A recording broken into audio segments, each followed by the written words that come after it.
I'll never forget the moment my father leaned across the Christmas table, his voice cold as ice. "Don't embarrass us tonight." I was 40 years old, a successful marketing director, and still invisible. For 3 years, I'd been secretly paying their mortgage $2,000 a month, $72,000 total. They had no idea their perfect house, their perfect life only existed because of the daughter they pretended didn't matter. But that Christmas, I'd invited someone they weren't expecting. When the doorbell rang, my mother's face went pale. My golden boy brother stopped mid-sentence. And my father, the man who'd just told me not to embarrass them, froze. The lawyer walked in carrying a briefcase full of truth. "I'm here about the mortgage," he announced, the one co-signed by, he looked directly at me, called Ms. Ford. "Without her financial guarantee, 3 years ago this house would have been foreclosed." The silence was deafening. My father's face turned purple. My mother's hand flew to her mouth. And I smiled for the first time in years, because I was about to tell them everything they never knew. My name is Amy Ford. I'm 40 years old, and for the last 8 years I've been a marketing director at one of the most respected firms in Seattle. I live alone in a modest apartment in Capitol Hill, drive a 10-year-old Honda, and most people who know me professionally would describe me as competent, quiet, and unremarkable. What they don't know is that for the past 3 years, I've been paying my parents' mortgage. $2,000 a month, $72,000 total, and my family has no idea. The moment I pulled into my parents' driveway that Christmas Eve, I felt the familiar tightness in my chest. The house looked perfect as always. White lights draped along the roofline, a wreath on the door that cost more than my monthly grocery budget, and my brother Mark's BMW already parked in the spot closest to the entrance. My 15-year-old sedan looked out of place like I did. I sat in the car for a moment, gripping the steering wheel. Through the front window, I could see them inside. Mark, tall and confident, gesturing with a wine glass. My mother, elegant in a cream-coloured cashmere sweater, laughing at something he said. My father, standing with that proud posture he reserved for moments when Mark was holding court. I grabbed my purse, checking one more time that the envelope was still there. It was. I'd been carrying it for 3 years, ever since the day I'd signed those papers at the bank. Tonight felt like the night to finally use it. The front door opened before I could knock. My mother stood there, her smile polite but strained. "Amy, you're here. Not, 'I'm so glad to see you,' or 'we've missed you.' Just a statement of fact." "Hi, Mum." I stepped inside and she offered her cheek for a brief, perfunctory kiss that didn't quite connect. My father appeared in the hallway and his greeting was even more direct. He put his hand on my shoulder, leaned close and said in a low voice that somehow felt louder than a shout, "Don't embarrass us tonight." Not "Merry Christmas," not "How have you been?" Just a warning. I nodded because that's what I always did. Mark came out to the living room, and the difference was stark. My father's face transformed, lighting up as he clapped Mark on the back. "There's my boy. We were just talking about your promotion. Vice President of Operations. I told the Hendersons at church and they were so impressed." Mark grinned, accepting the praise as if it were his birthright. He glanced at me with a nod that barely qualified as an acknowledgement. "Amy. Mark." When we moved to the dining room, the seating arrangement told the whole story. My father at the head of the table, my mother to his right, Mark to his left, in the position of honour. I was directed to the far corner next to the chair where we usually stacked coats. The conversation flowed around me as if I were furniture. They talked about Mark's career, about his children's private school achievements, about the vacation home he was considering in Bend. No one asked about my work. No one asked about my life. I caught my reflection in the mirror above the sideboard, while my mother brought out the roast. I'd noticed it my whole life, the way I looked slightly different from the rest of them. My skin was a shade darker, my eyes shaped just a little differently, my hair thick and stubbornly wavy, while theirs was straight and fine. My mother used to say I took after some distant relative. My father never said anything at all. As my mother set down the platter and Mark launched into another story about his latest business triumph, I reached into my purse under the table. My fingers found the envelope. Inside was a single document, a copy of the mortgage agreement I'd co-signed 3 years ago, the one that had saved this house, this perfect life, this illusion of their independence. But this Christmas, I had decided something would change. Tonight, they would finally see me. And when they did, everything would fall apart. Christmas morning arrived with the kind of brittle cheerfulness that only dysfunctional families can manufacture. I'd spent the night in my childhood bedroom, which my mother had long ago converted into a guest room, erasing any trace that I'd ever lived there. Mark's old room, by contrast, remained a shrine to his high school football trophies. I came downstairs to find them already gathered in the living room, surrounded by expensive gifts. Mark's children tore through wrapping paper while my parents looked on with the kind of adoring attention I'd spent 40 years hoping to receive. No one looked up when I entered. The memory hit me then, sharp and clear. 3 years ago. December. I'd been at my desk working late on the Morrison campaign when my phone rang. My mother's voice had been tight with panic, though she tried to hide it. "Amy, we need to talk. Can you come by the house tomorrow?" When I'd arrived, my father had been pacing in his study. The bank was foreclosing. They'd taken out a second mortgage years ago for Mark's business venture, the one that had failed. They'd been robbing Peter to pay Paul ever since, and now both Peter and Paul were demanding their money. "We're going to lose the house," my mother had said, and for the first time in my life, I'd seen real fear in her eyes. They needed someone to co-sign a refinance. Someone with good credit, steady income and a financial history that would satisfy the bank's requirements. Mark couldn't do it. His credit was destroyed from the failed business. They'd already asked him. So they'd asked me. Or, rather, they'd told me what needed to happen, and I'd understood that this was my function in the family. The safety net they pretended didn't exist. I'd gone to the bank the next day, signed papers that made me legally responsible for $150,000 of their debt. The monthly payment was $2,000. I'd been making it ever since automatically deducted from my account on the first of every month. They'd never mentioned it again, not once. Not a thank you, not an acknowledgement, not even a question about whether I could afford it. I could afford it barely. The same year I'd co-signed their mortgage, I'd led the campaign that saved Morrison Tech $5 million in projected losses. The client had been so thrilled they'd given our firm a bonus, and I'd received a promotion to senior director, along with a substantial raise. I'd used that raise to cover their mortgage payments. My family didn't know about the promotion. They'd never asked about my work. When I'd mentioned casually at dinner one night that I'd been given more responsibility at the firm, my father had changed the subject to Mark's latest golf tournament. So I'd stopped mentioning it. I'd kept living in my modest one-bedroom apartment in Capitol Hill, kept driving my 2009 Honda Civic, kept buying my clothes at discount stores.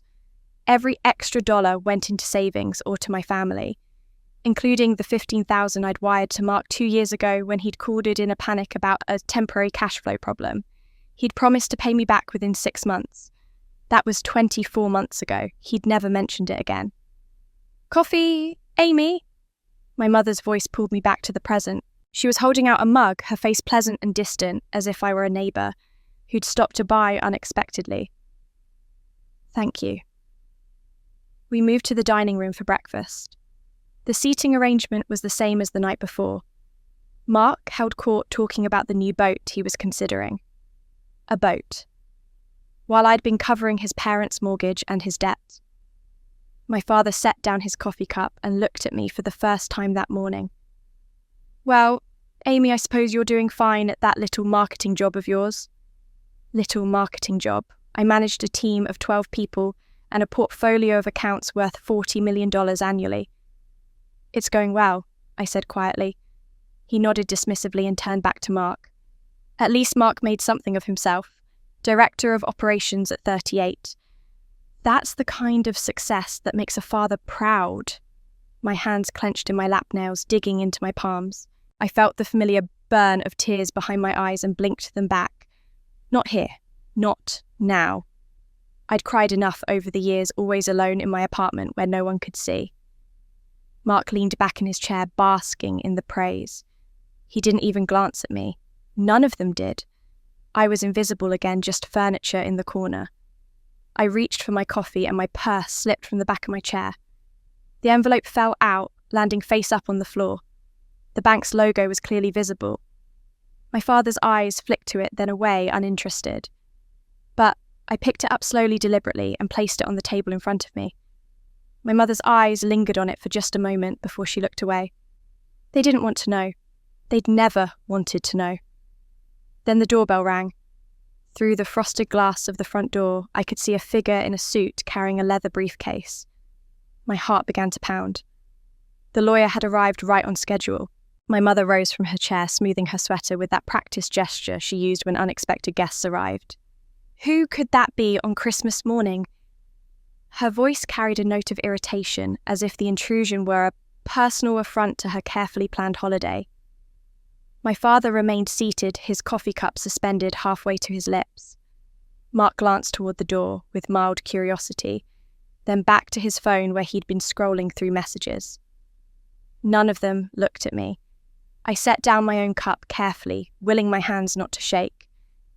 I'd made the call 4 days ago, on December 21st. The conversation had been brief and professional. Mr. Thomas, this is Amy Ford. I'm the co-senior on the mortgage for the property at 4782 Elmwood Drive. I'd like to request a formal review of the account status with all parties present. There had been a pause on the other end of the line. Ms. Ford, is there a problem with the account? No problem. I just believe it's time for full transparency about the arrangement. He'd understood immediately. Lawyers who work in banking see these family situations all the time. The hidden support, the unacknowledged debts, the carefully maintained fictions. He'd agreed to come on Christmas Day because I'd asked him to, and because the bank had an interest in ensuring their guarantor remained satisfied with the arrangement. My mother opened the door, and I heard her voice shift into her company tone, warm and gracious. Good morning. Can I help you? Good morning, Mrs. Ford. My name is Richard Thomas. I'm an attorney with First National Bank. I apologise for the intrusion on Christmas, but I have some documents that require discussion with the Ford family. There was a moment of confused silence. Then my mother's voice slightly strained. The Ford family, I'm not sure I understand. We haven't had any issues with the bank. May I come in? This won't take long, but it's important that everyone be present for the conversation. My mother led him into the dining room. Richard Thomas was exactly as I'd pictured him, from our phone call, mid-50s grey suit, the kind of calm, professional demeanour that came from decades of delivering uncomfortable truths to people who didn't want to hear them. He set his briefcase on the sideboard and turned to face the table. His eyes found mine, and I gave him the smallest nod. Mr. and Mrs. Ford, I presume. He addressed my parents. And you must be Mark Ford. He nodded to my brother, who'd finally looked up from his phone, his expression wary. That's right, my father said, his voice taking on the authoritative tone he used when he wanted to establish dominance. What's this about? We're in the middle of Christmas breakfast. I understand, and again, I apologise for the timing. I'm here to discuss the mortgage on this property. He pulled a folder from his briefcase, specifically the refinance that was executed 3 years ago in December 2021. My mother's face went pale. My father set down his coffee cup with a sharp click against the saucer. The refinance, Thomas continued, his voice matter of fact, was made possible by a co-signor who guaranteed the loan.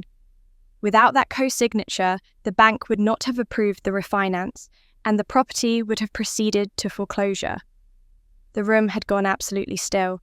Even Mark's children playing in the living room seemed to sense the shift in atmosphere and had quieted. The co-signor Thomas said, looking directly at me, was Ms. Amy Ford. She has been making the monthly payments of $2,000 for the past 36 months. The total amount she's paid toward this mortgage is $72,000. The silence that followed was so complete, I could hear the antique clock in the hallway ticking. My mother's hand flew to her mouth. Mark's eyes narrowed as he stared at me, his expression hardening into something I couldn't quite read. My father's face had gone from its normal ruddy colour to a deep, dangerous red. I spoke for the first time since Thomas had entered, my voice calmer than I'd expected. It's true. 3 years ago, when you were about to lose the house, I co-signed the refinance. Without that co-signature, you would have lost this house in 2021, and I've been making the payments ever since. My mother found her voice first, though it came out thin and strained. Amy, sweetheart, we were going to tell you how much we appreciated it. There hasn't been the right time. I almost laughed at that. 3 years, 1,095 days. There hadn't been the right time. Mark leaned forward, his hands flat on the table. Why would you do that without telling us? What are you trying to prove? I told you, I said quietly. You asked me to co-sign. You needed someone with good credit and stable income. I was the only option. That's not, my mother began, but Thomas cut her off gently. Mrs. Ford, I have the original documents here if you'd like to review them. Ms. Ford's signature is clearly documented as the guarantor. My father stood abruptly, his chair scraping against the hardwood floor with a harsh screech. His face was now almost purple, a vein throbbing at his temple. He looked at me with an expression I'd seen before, but never directed quite so purely at me, rage mixed with something that looked almost like humiliation. His voice, when it came, was low and shaking. Then he slammed his palm down on the table with such force that the coffee cups jumped and liquid sloshed onto the white tablecloth. How dare you make a decision about my house without asking my permission? The words hung in the air like poison. For 40 years, I would have apologised. I would have shrunk back, made myself smaller, found a way to smooth over his anger and make everyone comfortable again. I would have been the one to leave the room, to cry alone in the bathroom, to convince myself that somehow I'd been wrong. But something had shifted inside me the moment he'd slammed his hand on that table. It wasn't just anger, I felt it was clarity. Pure cold clarity about exactly who these people were and who I'd been allowing myself to be. I stood up slowly, my chair scraping back with a sound that seemed to echo in the frozen silence. Mr. Thomas took a small step to the side, his professional instincts telling him to give space for what was coming. It wasn't your house anymore. My voice came out steadier than I'd expected, each word measured and deliberate. The bank owned it. You were 60 days from foreclosure. I didn't make a decision about your house. I made a decision about whether my parents would be homeless. My father's mouth opened, but I continued before he could speak. I saved it, not for credit, not for gratitude, not to hold it over anyone's head. I did it because you're my family, and I thought that's what family does for each other. My mother's face had crumpled tears streaming down her carefully made-up cheeks. She moved toward me with her arms outstretched, her voice breaking. Amy, sweetheart, you've misunderstood. We've always appreciated everything you've done. We just didn't know how to. We didn't want to burden you with our gratitude. You know how your father is about accepting help. She reached for me, trying to pull me into an embrace, but I stepped back. Her arms fell to her sides and something flickered across her face. Surprise, maybe, or hurt. I'd never refused her physical affection before, such as it was. You didn't want to burden me with gratitude, I repeated slowly. But you were fine burdening me with $2,000 a month for 3 years. That's not fair, she whispered. What would be fair, Mum? Should I have let you lose the house? Would that have been better? Mr. Thomas cleared his throat gently. If I may, there are some practical matters to discuss. Miss Ford, as the co-signor and the party making the payments, you have certain legal rights regarding this property. It might be beneficial for the family to formalize the arrangement in writing. I turned to him, grateful for the professional intervention. That's exactly what I'd like to propose. I want proper legal documentation of my financial contribution to this property, a formal agreement that acknowledges the $72,000 I've paid, and a transparent accounting system going forward. The temperature in the room seemed to drop 10 degrees. My father's face, which had been slowly returning to its normal colour, flushed red again. Legal documentation. Transparent accounting. What are you implying, Amy, that we can't be trusted? I'm implying nothing. I'm stating that after 3 years of making payments that were never acknowledged, never discussed, and apparently never even noticed, I'd like some clarity about the arrangement. Mark finally spoke, his voice tight with barely controlled anger. This is unbelievable. You're really going to stand there on Christmas and demand legal contracts from your own family. This is just attention-seeking, Amy. You did what any family member would do, and now you want a medal for it. Something hot flashed through my chest. I turned to face my brother fully for the first time. Any family member would just do it, really? Mark, when was the last time you contributed anything to this family beyond taking up space at the dinner table? His eyes narrowed. What's that supposed to mean? It means that when Mum and Dad needed someone to save their house, they didn't call you because your credit was destroyed from that business venture.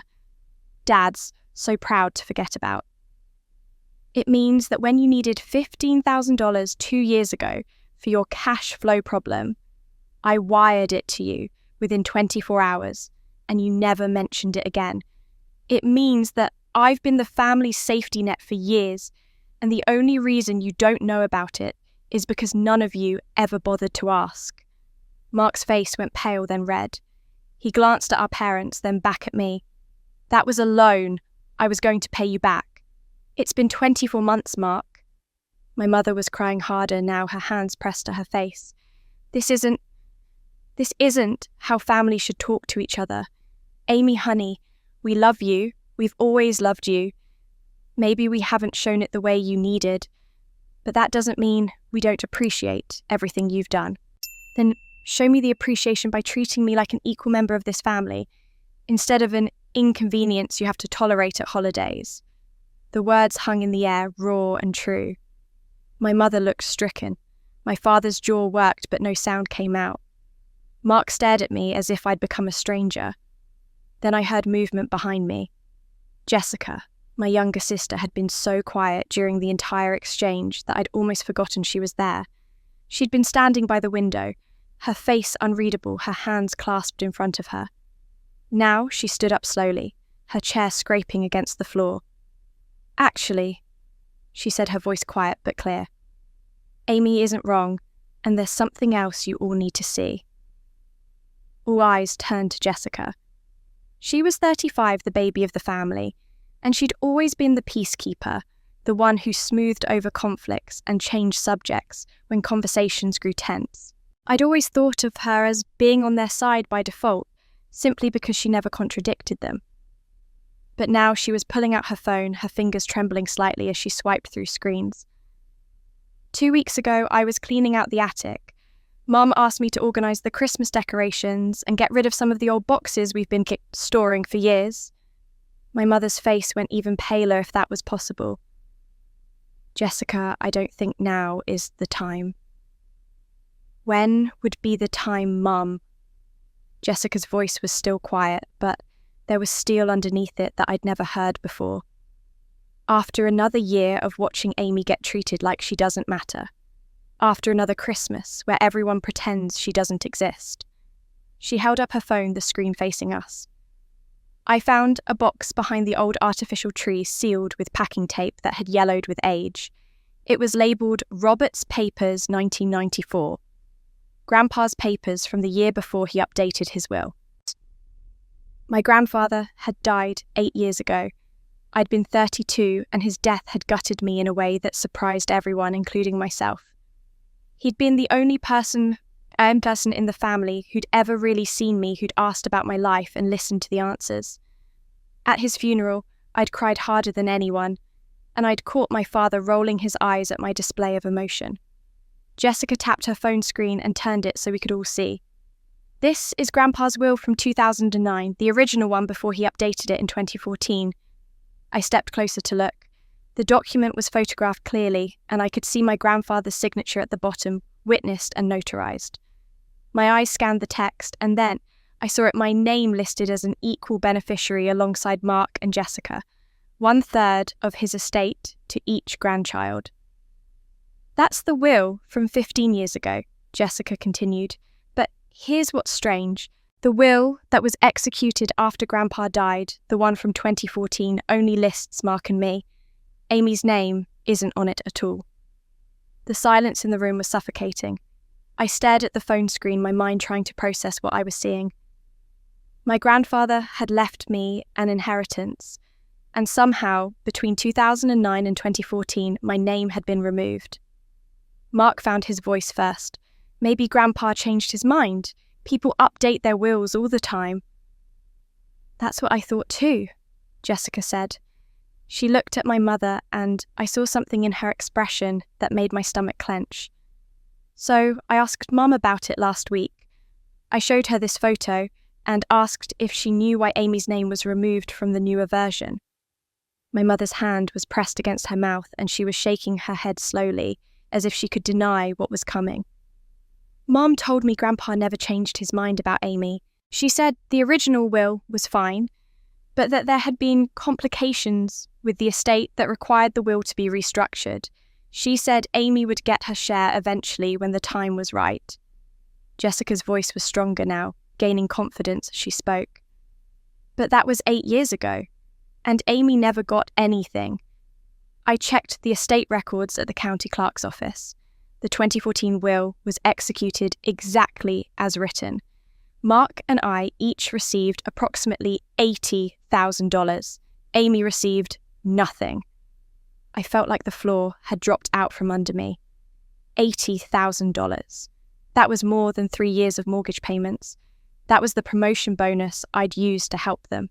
That was the money I could have used to buy a better car, move to a nicer apartment, build my own life instead of propping up theirs. My father remained stone-faced, but I saw a muscle twitch in his jaw. Mark and my mother exchanged a glance that lasted just a fraction too long.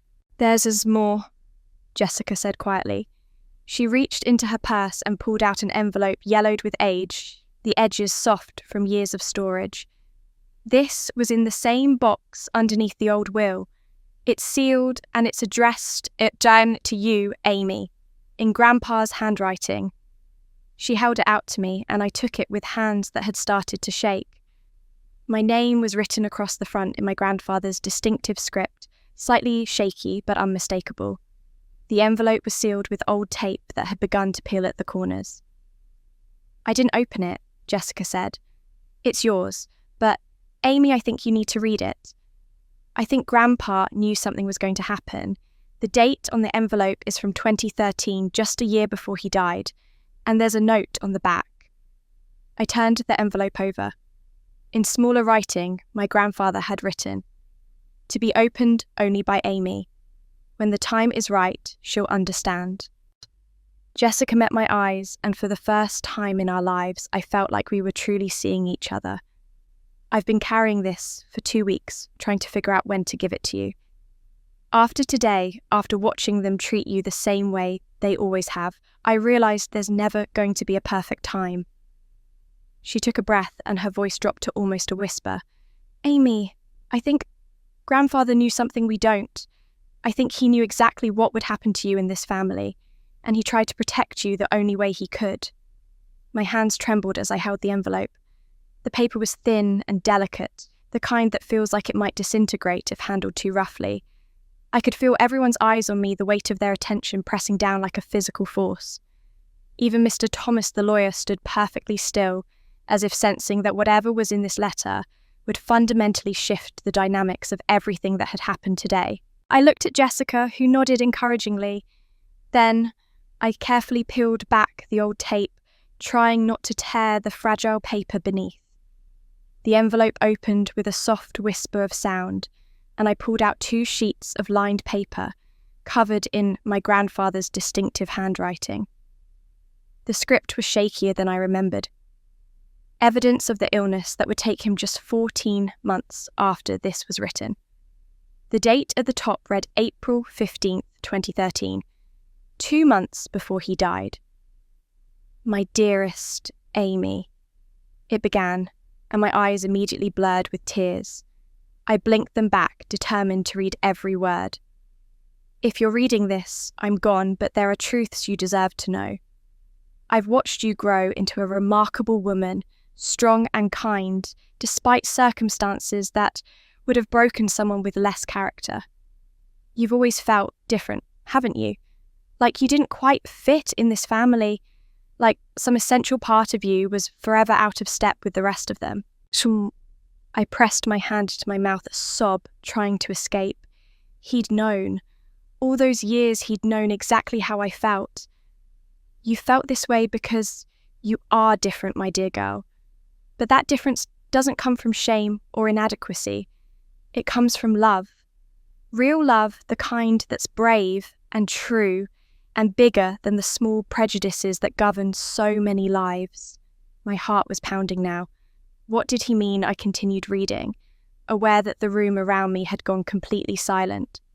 "Your mother made choices. She felt she had to make choices, says, born from fear and pressure and the weight of expectations I should have fought harder to lift from her shoulders. I failed her in that, and in failing her, I failed you. But I want you to know that those choices, however complicated, were rooted in love. You are not a mistake, Amy.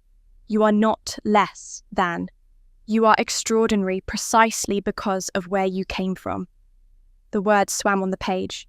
I wiped my eyes with the back of my hand, trying to understand what he was telling me. Choices my mother made. Fear and pressure. What was he talking about? "I've tried to protect you through what I'm leaving you. By the time you read this, you'll know about the changes to my will, and you'll understand that I made provisions for you elsewhere, in ways that couldn't be touched or altered by others.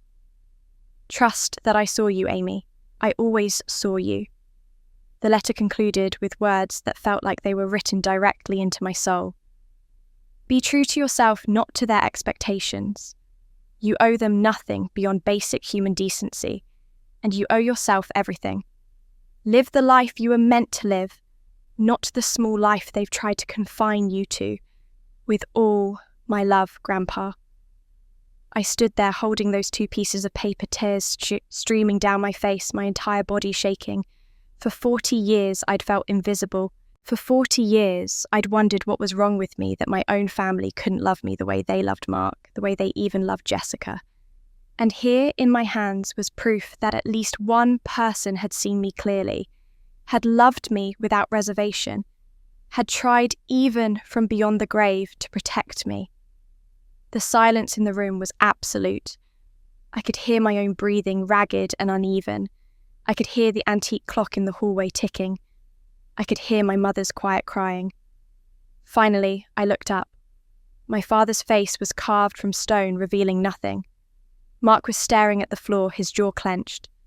Jessica had tears on her cheeks, and my mother was looking at me with an expression I couldn't quite decipher. Guilt, fear, grief, all mixed together. "You knew about this." I didn't ask it as a question.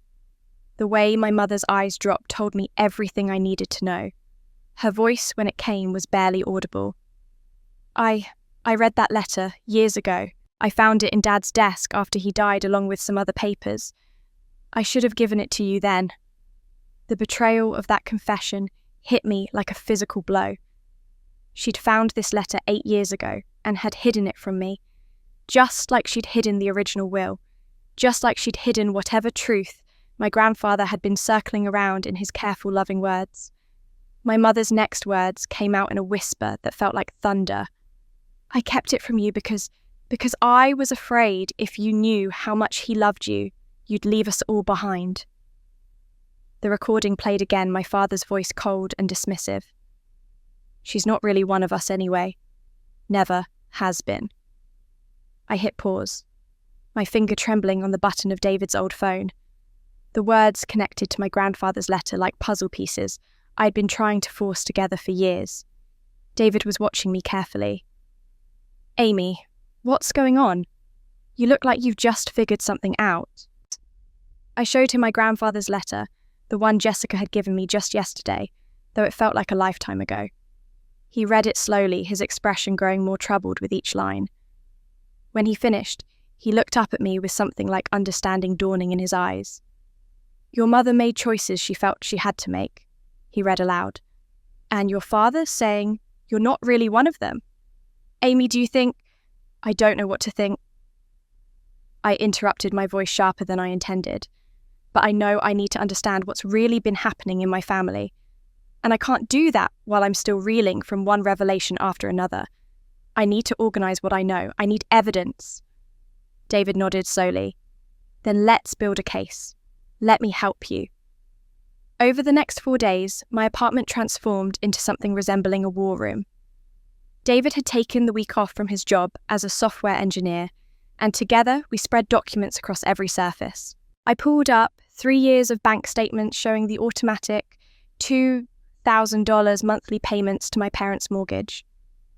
I found the email thread from 2 years ago where Mark had asked for the temporary loan of $15,000, promising to repay it within 6 months. I scrolled through text messages where I'd mentioned work achievements, only to have the conversation immediately redirected to Mark's accomplishments. Look at this, David said on the second day, pointing to his laptop screen. That anonymous blog, The Invisible Daughter, it's gotten over 2 million page views in the last month. The comments are incredible, thousands of women sharing similar stories. I read over his shoulder, feeling a strange mix of validation and sadness. So many daughters who'd been overlooked, used, dismissed. So many families who'd taken and taken while giving nothing back. We could use this, David said carefully, not to attack your family publicly, but to tell your truth. The blog has already created a framework. People are listening. They want to know these stories end with the invisible daughters finding their voices. I thought about that. Strategic storytelling rather than immediate legal action. It felt right somehow, more powerful than a lawsuit that would drag through courts for years. Let me pull the mortgage documents, I said. All of them. I want to see everything I signed. That's when we found it. The first mortgage refinance from 2021 was exactly as I remembered, my signature clear and deliberate on the co-signer line dated December 15th, 3 days after my mother's panicked phone call. But there was a second document in the bank's online portal, one I'd never noticed before. A business loan from 18 months ago for $80,000.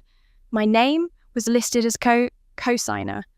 I stared at the screen, my heart beginning to pound. I never signed this. David leaned closer. Are you sure maybe you forgot? No. I was absolutely certain. In 2023, I was dealing with the Morrison tech crisis at work. I was putting in 80-hour weeks from March through June. I would have remembered signing something this significant. And look at the date, May 15th, 2023. That was the week of my biggest client presentation.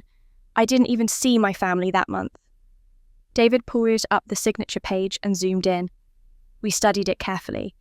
At first glance, it looked like my signature, the same general flow, the same capital A with its distinctive loop. But the more I stared at it, the more differences I saw. The pressure of the pen was heavier than I typically used. The final D in Ford curved slightly upward when mine always curved down. The middle name initial was slightly larger than I would have written it. This isn't my signature, I said slowly. Someone copied it, but they didn't get it exactly right. David sat back, his expression serious. Amy, if someone forged your signature on a bank document, that's not just unethical. That's a federal crime. Bank fraud, identity theft. We're talking about real legal consequences. Mark, I whispered, the loan is for $80,000. That's exactly what was taken from my inheritance when my name was removed from grandfather's will. We looked at each other, the implication settling between us. Mark had somehow accessed my personal information, forged my signature, and taken out a loan in my name to replace the inheritance money he'd received, but apparently already spent. "We need a forensic document examiner," David said. "Someone who can officially confirm this is a forgery. That will give you leverage, not just for getting justice, but for protecting yourself from future fraud." Over the next 2 days, we compiled everything into a comprehensive timeline. Every payment I'd made, every loan I'd guaranteed knowingly or not, every text message and email that showed the family's pattern of dismissing me while using me. By December 30th, we had a 40-page document that told the complete story. We were working late that night, cross-referencing bank statements with tax documents when my phone buzzed on the table. I glanced at it absently, then did a double take. The message was from a number I didn't recognize, but the preview text made my breath catch. "Miss R. Ford, my name is Catherine Walsh. I'm a producer for Real Stories America. I've been following your story online through the Invisible Daughter blog, and I believe your voice deserves to be heard. Would you be willing to share it publicly? We can help amplify what you've been through and hold your family accountable. Please call me." I showed the message to David. He read it, then looked at me with raised eyebrows. "This is it. This is how you go public on your terms. Are you ready?" My finger hovered over the call button. Once I made this call, once I agreed to tell my story on national television, there would be no going back. My family's carefully maintained facade would shatter completely. They would know I'd stopped being silent. I thought of my grandfather's letter, "Be true to yourself, not to their expectations." I pressed call.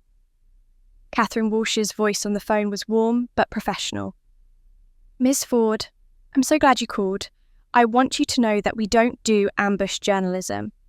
This would be your opportunity to tell your story in your own words with dignity and respect. Can we meet to discuss?" We met 2 days later at a coffee shop in Capitol Hill. Catherine was in her early 50s, with sharp eyes that assessed me carefully as I explained the situation. I showed her some of the documentation David and I had compiled, and I watched her expression shift from professional interest to genuine concern. "This is more than a family dispute," she said quietly. "This is financial exploitation, possible fraud, and a pattern of emotional abuse spanning decades. Amy, are you prepared for what happens when this goes public? Your family will respond. It might get ugly." I thought of my grandfather's letter folded in my wallet, of David's 12-year-old recording of Jessica's bravery in showing me the hidden will. "I'm ready." The next 2 weeks were intensive. Catherine's team helped me organise my thoughts, but they were clear that the words had to be mine. David came to every preparation session, helping me practice delivering information calmly and factually rather than emotionally. He'd ask me the hard questions, the ones designed to make me defensive or angry, and we'd work on keeping my responses measured. Remember, he'd say, "You're not attacking them, you're stating facts. The facts speak for themselves." The interview was filmed in a studio in Seattle on January 20th. I wore a simple navy dress, minimal makeup. Catherine sat across from me in a chair that matched mine, her posture open and encouraging. "Tell me about growing up as the invisible child," she began. I took a breath and started speaking. I talked about being the middle child who never quite fit about watching my brother receive praise while my accomplishments went unnoticed. I explained the mortgage situation factually, the amount, the timeline, the lack of acknowledgement.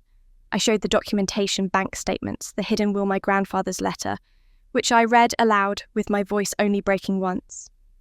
When Catherine asked about the forged loan document, I kept my tone even.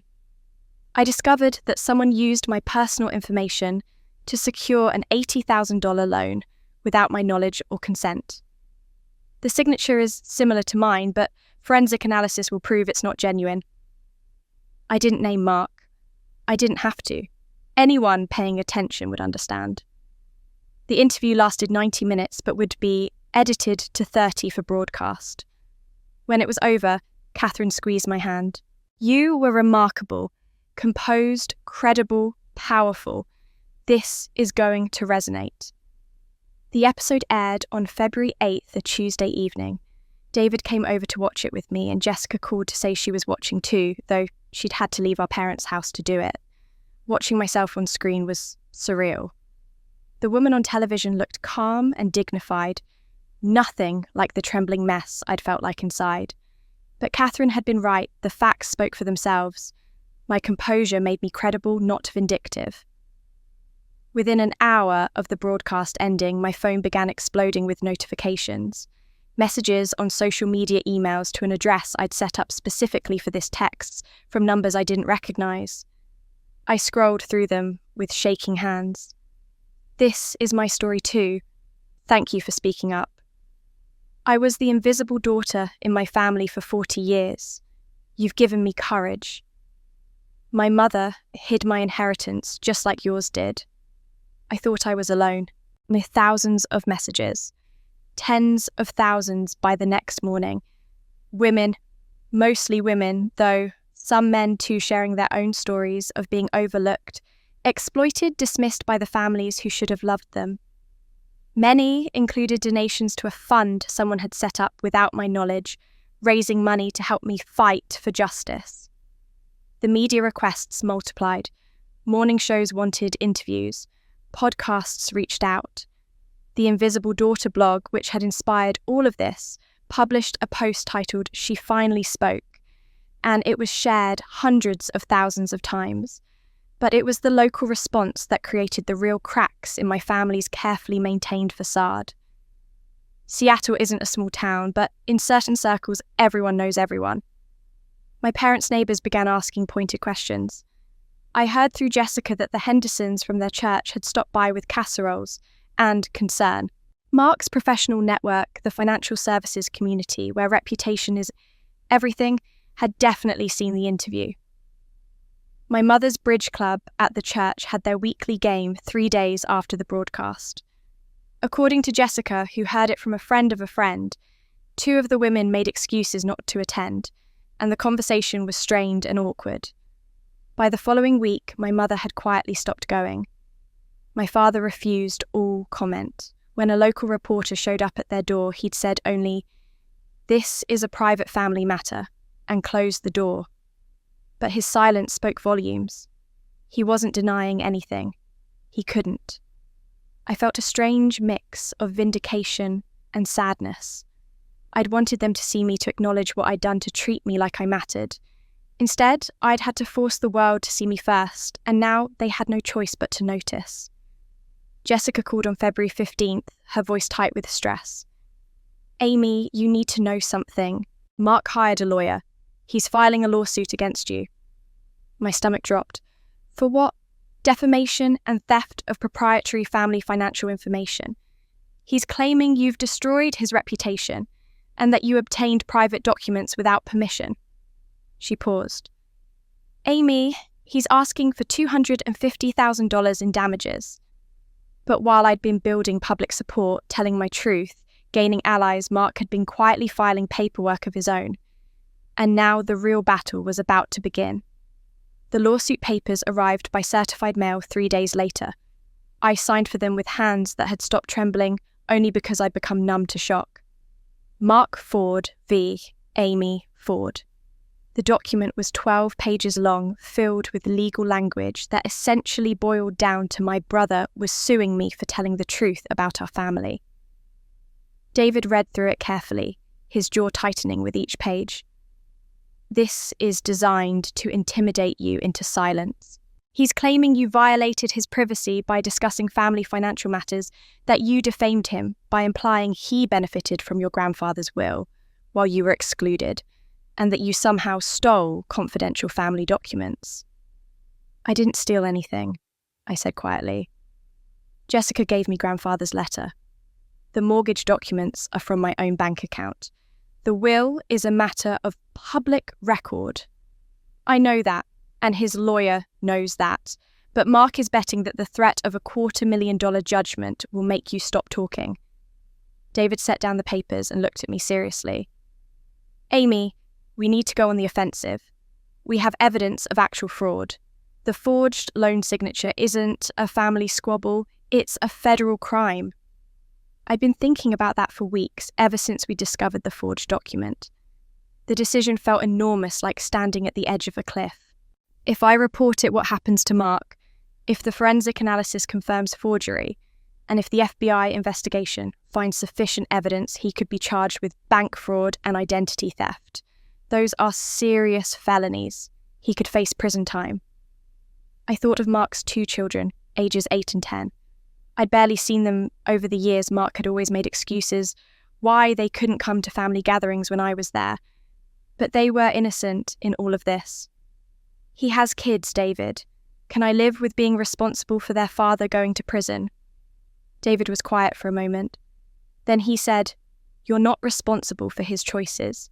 He's responsible for his choices. He forged your signature. He took out a loan in your name without your knowledge or consent. He's now suing you to cover up what he did.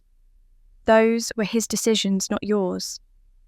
I know, but knowing that intellectually and feeling it are different things. We hired a forensic document examiner named Dr. Patricia Moore, a woman in her 60s who testified in fraud cases for 30 years. She examined the loan signature under magnification, compared it to authenticated samples of my handwriting, analysed pen pressure and stroke patterns. Her report took 2 weeks and cost $3,000, but it was unequivocal the signature on the 23 loan document was consistent with a traced or carefully copied forgery, not with natural handwriting patterns. Armed with that report, David and I met with a white-collar crime attorney named Susan Reeves. She reviewed everything we'd compiled and gave us the same assessment David had. This was bank fraud, and it needed to be reported. "I understand your hesitation," Susan said when I expressed my concerns about Mark's children. "But consider this: if you don't report it, he gets away with identity theft. What message does that send? That family members can commit crimes against each other with no consequences." She was right. I knew she was right, but the weight of that decision sat on my chest like a stone. I made the choice on March 12th, sitting in Susan's office with the complaint forms in front of me. I filed 2 separate reports, one with the IRS regarding potential tax fraud related to the loan, and one with the FBI regarding bank fraud and identity theft. Both included Dr. Moore's forensic report and copies of all relevant documentation. "This isn't about destroying him," I told Susan as I signed the forms. "It's about accountability. He needs to face consequences for what he did." Susan nodded approvingly. "That's exactly the right approach. You're not seeking vengeance. You're seeking justice." The complaints were filed on March 15th. I went home that night and couldn't sleep, wondering if I'd just destroyed my brother's life, wondering if there could have been another way, wondering if I was the villain in this story after all. Jessica called the next morning. "Amy, what did you do? Mark got a call from his lawyer. The IRS is requesting documents." I filed a complaint about the forged loan. I had to Jess. "He committed fraud." There was a long silence, then quietly, "I know. I'm not mad at you. I'm just sad. For all of us." 2 weeks after I'd filed the complaint on March 29th, a formal IRS notice arrived at Mark's office requesting 5 years of tax returns, bank statements, and documentation of all loans and business transactions. Jessica told me later that Mark had called our parents in a panic, that my father had immediately hired him an expensive defense attorney, that my mother had cried for 3 days straight. I felt terrible and relieved, and righteous and guilty all at once. That same day, I was at my usual coffee shop near my apartment, trying to lose myself in work emails, when an elderly woman approached my table. She was perhaps 75, with silver hair and kind eyes that looked somehow familiar. "Excuse me," she said softly. "You're Amy Ford, aren't you? I recognised you from the television interview." I nodded warily, unsure if this was someone who wanted to praise me or condemn me. She pulled out the chair across from me without asking, and sat down heavily as if her legs could no longer support her. "My name is Sarah Chen. I was your mother's best friend 40 years ago." She paused, her hands folding and unfolding in her lap. "I need to tell you something about your grandfather and your mother's past, something I should have told you a long time ago." I stared at the woman across from me, trying to process what she'd just said. Sarah Chen. The last name registered immediately the same as David's, though there were millions of Chens in the world. But combined with her age, her claim of knowing my mother 40 years ago, and the familiar sadness in her eyes, something clicked into place. "You were my mother's best friend?" I managed to ask. "I've never heard her mention you." Sarah's smile was tired and tinged with old pain. "No, I don't suppose she would have. We had a falling out a long time ago, when she made certain choices I couldn't support." She glanced around the coffee shop as if checking whether anyone was listening, then leaned forward slightly. "I saw your interview last month. I've been debating whether to contact you ever since. I told myself to stay out of it, that it wasn't my place, that I'd caused enough damage by staying silent for so long." "What damage?" My voice came out hoarse. "The damage of letting you grow up without knowing the truth about who you are." She reached into her purse, a worn leather bag that looked as old as she was, and pulled out a handkerchief. Her hands were shaking. "Your mother and I were roommates in college. University of Washington, 1982.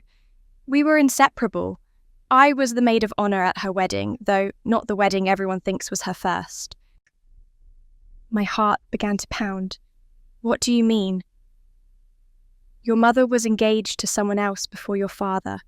Someone she loved deeply, passionately. Someone her parents absolutely forbade her from marrying." Sarah's eyes filled with tears. "His name was Michael. Michael Chen. He was my older brother." The words hung in the air between us. I felt like I couldn't breathe, couldn't think. "Your brother?" "He was a civil engineer, first-generation American. Our parents came from Vietnam when he was 10. He worked so hard, got his degree, had a good job with a construction firm. He met your mother at a community event in 1982. They fell in love immediately. It was beautiful to watch." Sarah dabbed at her eyes with the handkerchief. "But your mother's parents, your grandparents, they didn't approve." "Michael wasn't white. He wasn't from their social class. He didn't fit their vision of who their daughter should marry. They told her she had to choose Michael, or her family, her inheritance, her place in society." I thought of my own father's reaction when I dated David, how he'd threatened David's career to drive him away. The pattern was there, repeating across generations. "Your mother tried to stand up to them," Sarah continued. "She said she'd marry Michael anyway, that love was more important than their approval. They were planning a small wedding for June of 1983, and then..." She paused, her voice breaking. "Then your mother found out she was pregnant. With you." The coffee shop seemed to tilt around me. I gripped the edge of the table to steady myself. "Her parents found out about the pregnancy. They gave her an ultimatum. Marry the man they'd chosen, your father, who was from an acceptable family, who'd agreed to the arrangement, or be completely cut off. No family, no money, no support. And Michael would lose his job.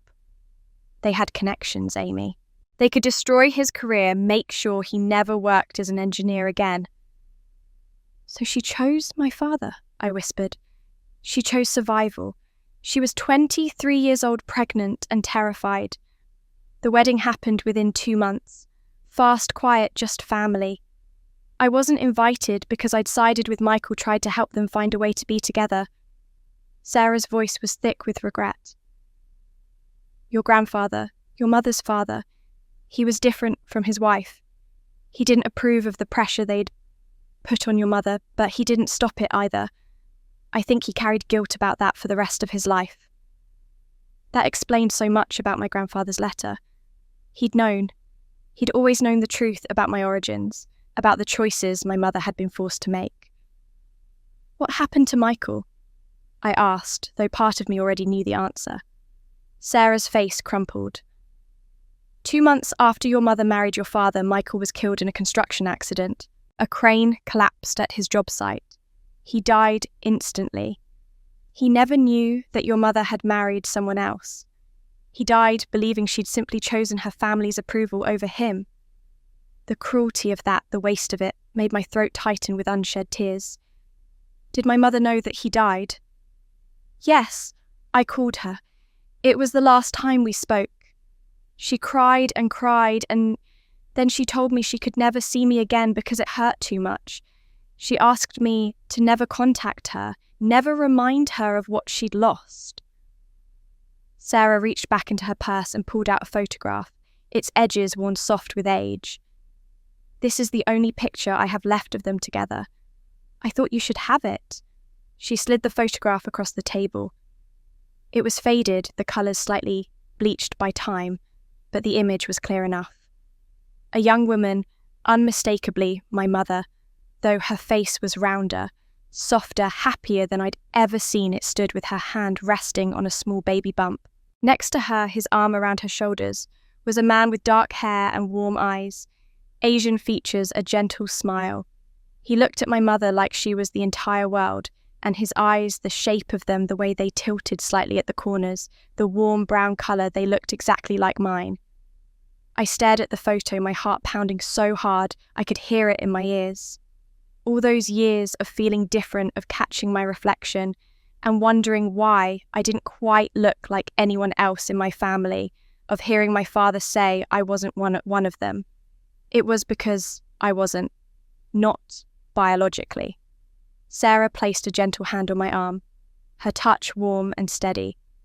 I think you know what I'm telling you, dear. I left the coffee shop that day, carrying the photograph of my mother and Michael Chen like it was made of glass. Sarah had given me her phone number and told me to call if I had questions, but I'd barely been able to form words. Everything I'd believed about my identity, about my place in the family, about why I'd never belonged, it was all reshaping itself into a new truth that was somehow both devastating and liberating. That night alone in my apartment, I ordered an ancestry DNA test online. The kit arrived 3 days later, a simple cheek swab that would take 6 to 8 weeks to process. I sealed it and sent it off knowing that when the results came back, there would be no more questions, no more wondering, just certainty. While I waited for answers about my own identity, the investigation into Mark moved forward with bureaucratic inevitability. In early April, he received a formal summons from the IRS requiring him to appear for questioning and provide 5 years of tax returns, bank statements, business records, and documentation of all loans. Jessica called me the day the summons arrived. "He's terrified, Amy," she said quietly. "I've never seen Mark scared of anything, but he's scared now. Dad hired him, Sherman & Associates. That's a $40,000 retainer just to start." I felt a twist of something in my chest. Not quite guilt, but not satisfaction either. I didn't want this to happen, Jess. I just wanted the truth to matter. I know, and he brought this on himself, but it's still hard to watch. The FBI's forensic analysis came back in May. Dr. Patricia Moore, the handwriting expert I'd hired, had submitted her findings to the Bureau, and they'd conducted their own independent analysis. The report was technical and thorough, but the conclusion was stark: 98% probability of forgery. The signature on the 2023 loan document did not match my authentic signatures in pressure points, stroke velocity, or letter formation patterns. Someone had carefully copied my signature, but the subtle biomechanical signatures of genuine handwriting were absent. The evidence was overwhelming. I wasn't making up a family grievance. I was the victim of identity theft and bank fraud. During those same months, I poured myself into building something constructive out of the wreckage. The donations that had come in after my television interview had grown to nearly $200,000. With David's help and advice from a nonprofit attorney, I established the Scene Foundation in May. Its mission was simple: provide financial and legal assistance to people trying to escape toxic family situations, with a focus on adult children who'd been exploited or abused. The response was immediate and humbling. Within the first month, we had 300 applications for assistance.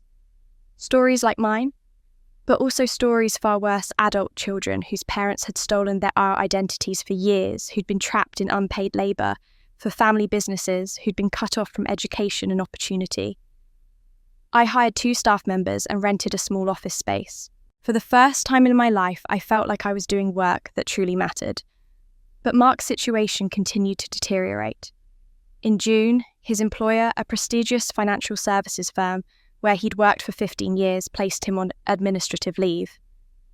The IRS investigation had become public knowledge in his professional circle, and the firm couldn't afford the liability of keeping someone under federal investigation in a position that handled client assets. His salary stopped. His benefits were suspended. His professional reputation, the thing my father had always been so proud of, was crumbling. Jessica told me he'd become withdrawn and angry.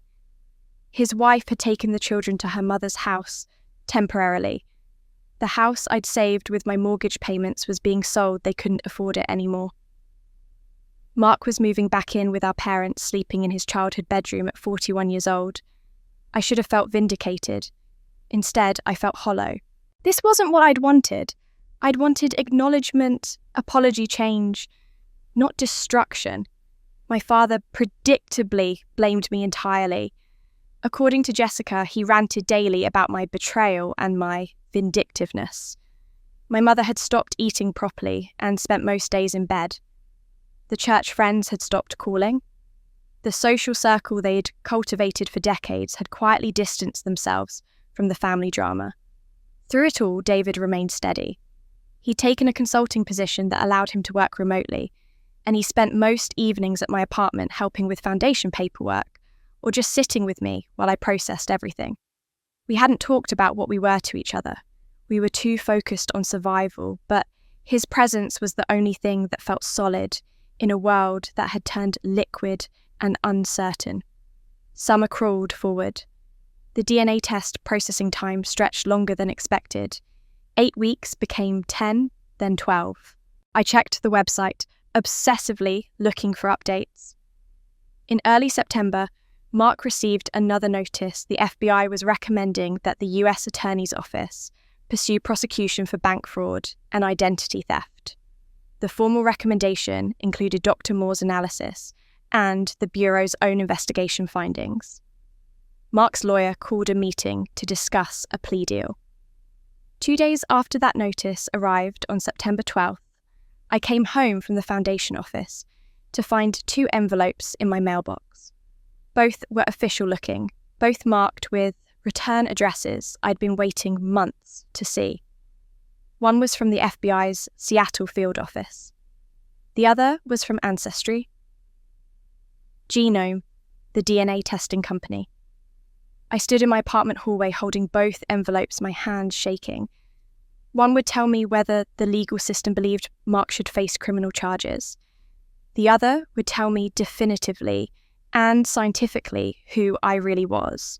I could feel my heartbeat in my throat, pounding and insistent. Everything was about to change, again, forever. I took both envelopes to my kitchen table, set them down side by side, and reached for my phone to call David. Whatever these letters said, I didn't want to face them alone. David arrived 20 minutes later, still wearing his work clothes, his hair slightly dishevelled from the wind. I'd called him from the parking lot and he'd dropped everything to come. That was who David was, steady, present, unwavering. He took one look at my face and pulled me into a hug without saying a word. "Which one do you want to open first?" he asked when we finally sat down at my small kitchen table, the 2 envelopes between us like loaded weapons. I picked up the one from Ancestry Genome. "This one, because everything else depends on this." My hand shook as I tore open the envelope. Inside was a folder with several pages of results charts, showing genetic markers, percentages, ancestral regions. But I skipped past all of that to the single page labelled Paternity Analysis Supplement Requested Comparison. I'd submitted a sample from my legal father weeks ago using a coffee cup he'd left at Jessica's house. She'd sent it to me wrapped in plastic, not asking questions, just helping. The lab had compared his DNA to mine. The result was printed in bold, Probability of paternity 0.0% to 0. No genetic relationship whatsoever. Below that, my ethnicity breakdown 48%, European British/Irish 45%, East Asian, Vietnamese, Southern Chinese 7% other. The numbers told the story that Sarah Chen's photograph had already suggested. I was half my mother, half Michael Chen. My legal father's DNA was nowhere in my genetic code. I handed the paper to David without speaking. He read it, then looked at me with eyes full of compassion and something like anger on my behalf. Now you know for certain. Now I know for certain. I picked up the second envelope, the one from the FBI, and opened it with less ceremony.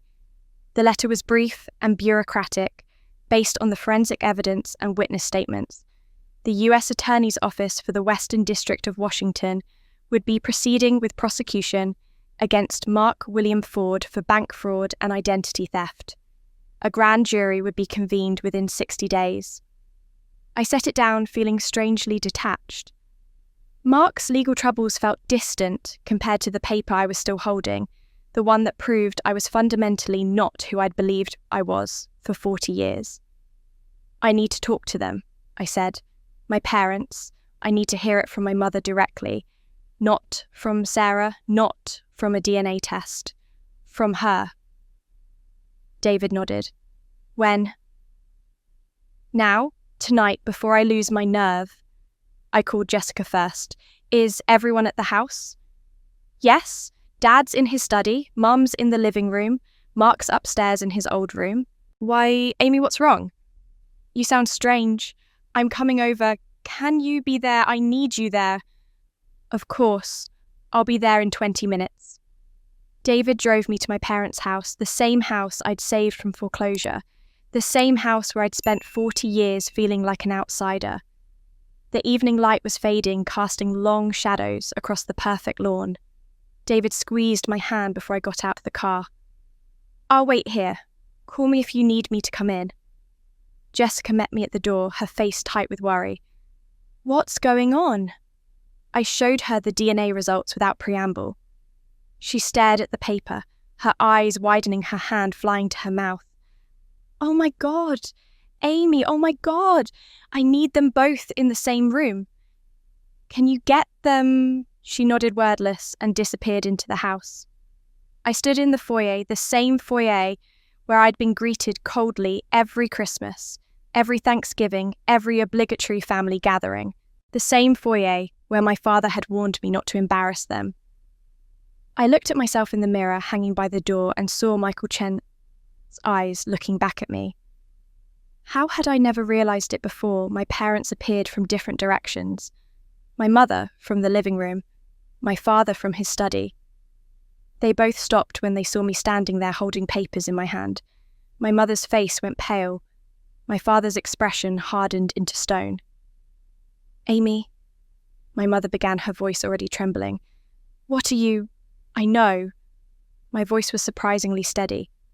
I know about Michael Chen. I know he was my biological father. I know you were pregnant when you married Dad. I know everything.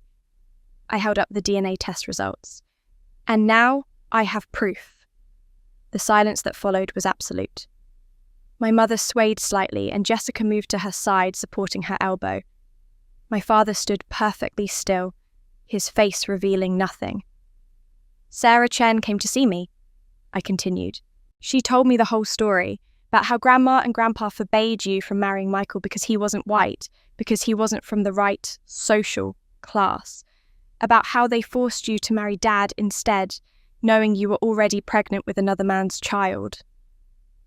My mother's tears started, then silent and devastating. She sank into the chair. Jessica guided her to her hands covering her face. I need to hear it from you directly. I said, my voice gentler now despite everything. Not from Sarah, not from a DNA test. From you. Was Michael Chen my biological father? My mother's voice came out broken and small. Yes. The word was barely audible. Yes, Michael was your father. My parents found out I was pregnant and they gave me an ultimatum. Marry William, your father, or lose everything. My family, my inheritance, my future. They said they'd destroy Michael's career, make sure he never worked again. I was 23 years old and terrified. I thought, if I just did what they wanted, eventually they'd forgive me, eventually I could find a way to contact Michael again to explain. But he died, I whispered. He died 2 months after the wedding. A construction accident. I found out from Sarah. I never got to tell him about you, never got to apologise, never got to say goodbye. Her voice broke completely. I've lived with that guilt for 40 years. I turned to my father, who hadn't moved, hadn't spoken. You knew. From the beginning, you knew I wasn't yours. His voice when he finally spoke was cold and precise. I accepted your mother's condition as part of our marriage arrangement. Her parents paid off my business debts. I received a very comfortable position in her father's company. It was a transaction that benefited both families. But you never agreed to love me. Something flickered in his eyes, something that might have been shame, if he were capable of it. I never agreed to love another man's child, no. I tried at first, but every time I looked at you, I saw him. I saw her betrayal. I saw the lie I was living. His voice hardened. You were a constant reminder that I was not my wife's first choice, that I was the acceptable option, the safe choice. For 40 years, you've been a reminder of my humiliation. The cruelty of it, the absolute selfishness took my breath away. He'd punished an innocent child for 40 years because of his own wounded pride. Dad knew from the day you were born, my mother whispered through her tears.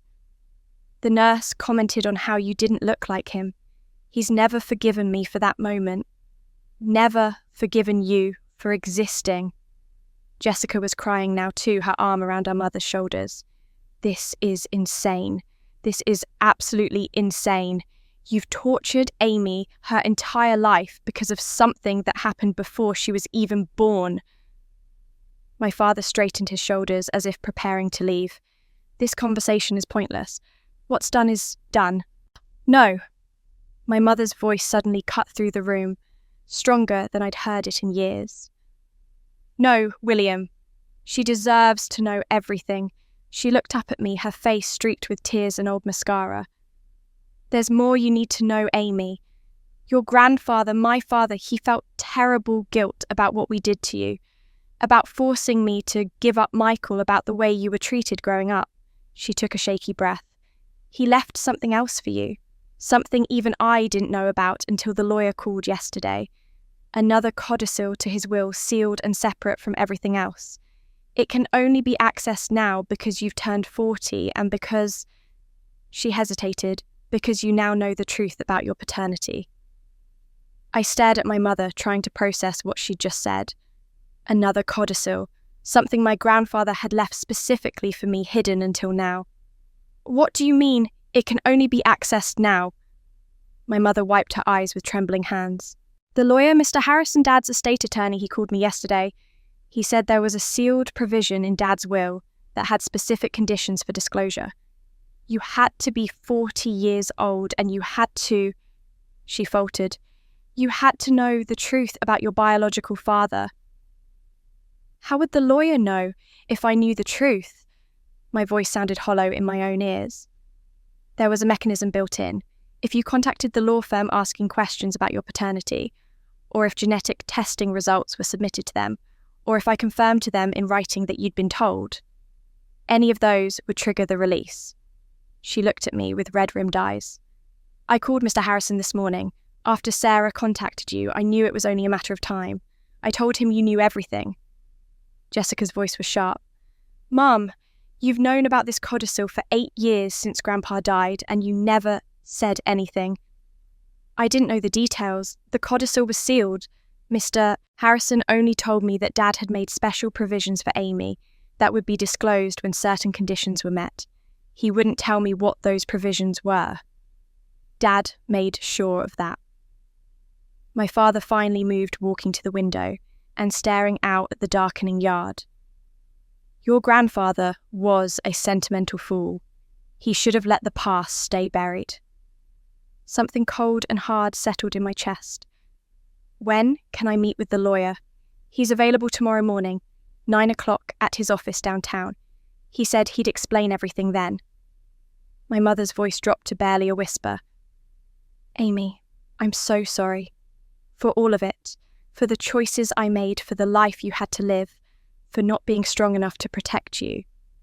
I looked at her, this woman who'd given birth to me, but had never really been my mother, who'd been trapped by her own parents' prejudices and had passed that trap down to me like a bitter inheritance. I felt many things in that moment, but forgiveness wasn't one of them. I'll see you tomorrow at the lawyer's office, I said, and walked out. David was still waiting in the car. He took one look at my face and started driving without asking where to go. We ended up at Kerry Park overlooking the Seattle skyline, sitting on a bench as the city lights flickered on in the gathering darkness. My father never loved me because I wasn't his, I said finally. For 40 years he looked at me and saw his humiliation. And my mother let it happen because she was too weak to stand up to anyone, not to her parents, not to her husband, not even for her own child. David put his arm around me and I leaned into his solid warmth. I'm so sorry, Amy. My grandfather knew. That's what his letter meant. You've always felt different because you are different. He knew what my parents were doing to me and he couldn't stop it. So he left me something. Some kind of financial protection, I think. Something that could only be released after I knew the truth. He loved you, David said quietly. Maybe he was the only one who did. The next morning, Jessica and I sat in Mr. Harrison's office, a space filled with dark wood and leather-bound books that smelled like old paper and furniture polish. My mother had declined to attend. My father hadn't been invited. Mr. Harrison was in his 70s, with kind eyes behind wire-rimmed glasses. He pulled out a thick folder labelled Ford Robert J., sealed codicil, Amy Catherine Ford. Your grandfather came to me in 2014, 2 years before he passed away, he began. He wanted to make provisions for you that couldn't be contested, altered or accessed by any other family member. He was very specific about the conditions for disclosure. He opened the folder and pulled out a document.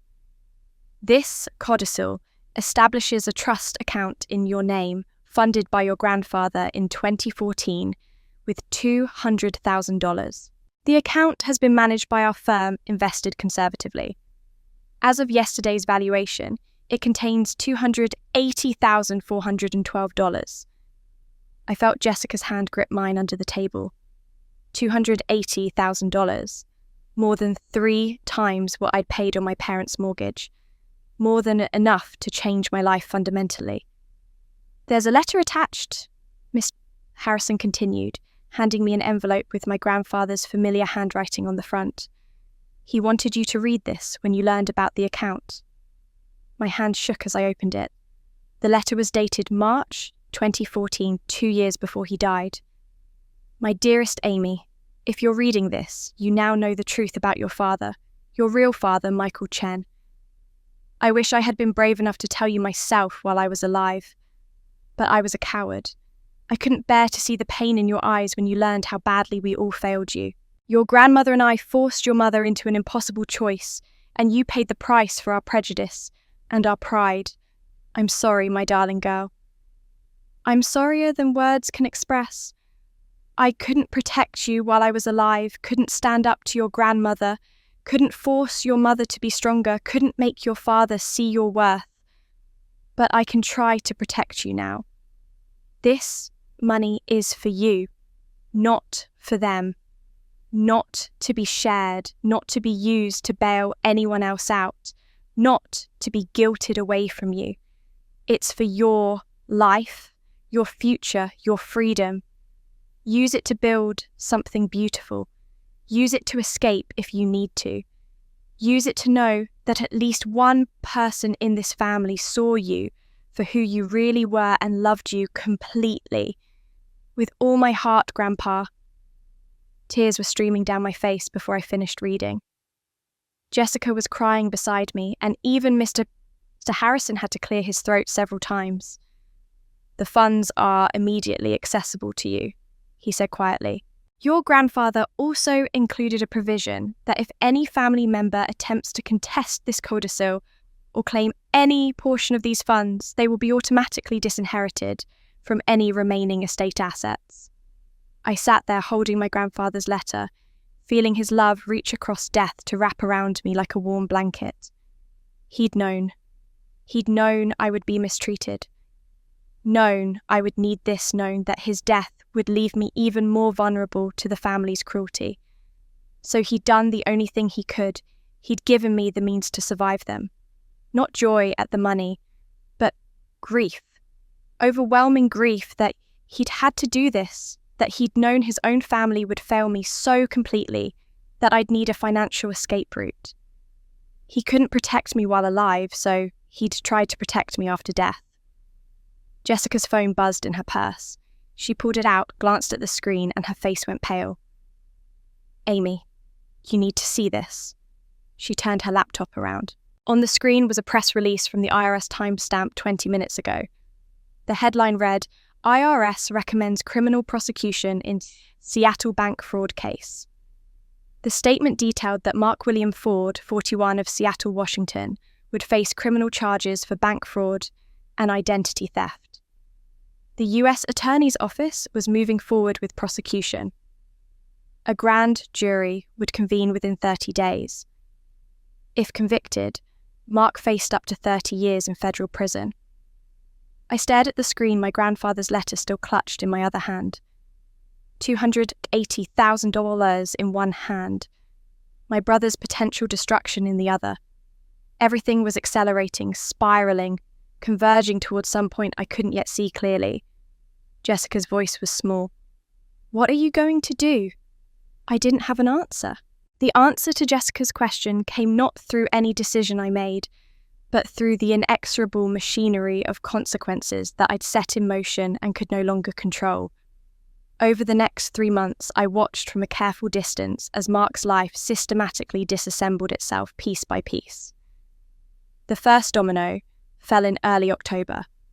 Mark's employer, Whitmore Financial Services, issued a terse press release announcing that Mark William Ford had been separated from the company, effective immediately.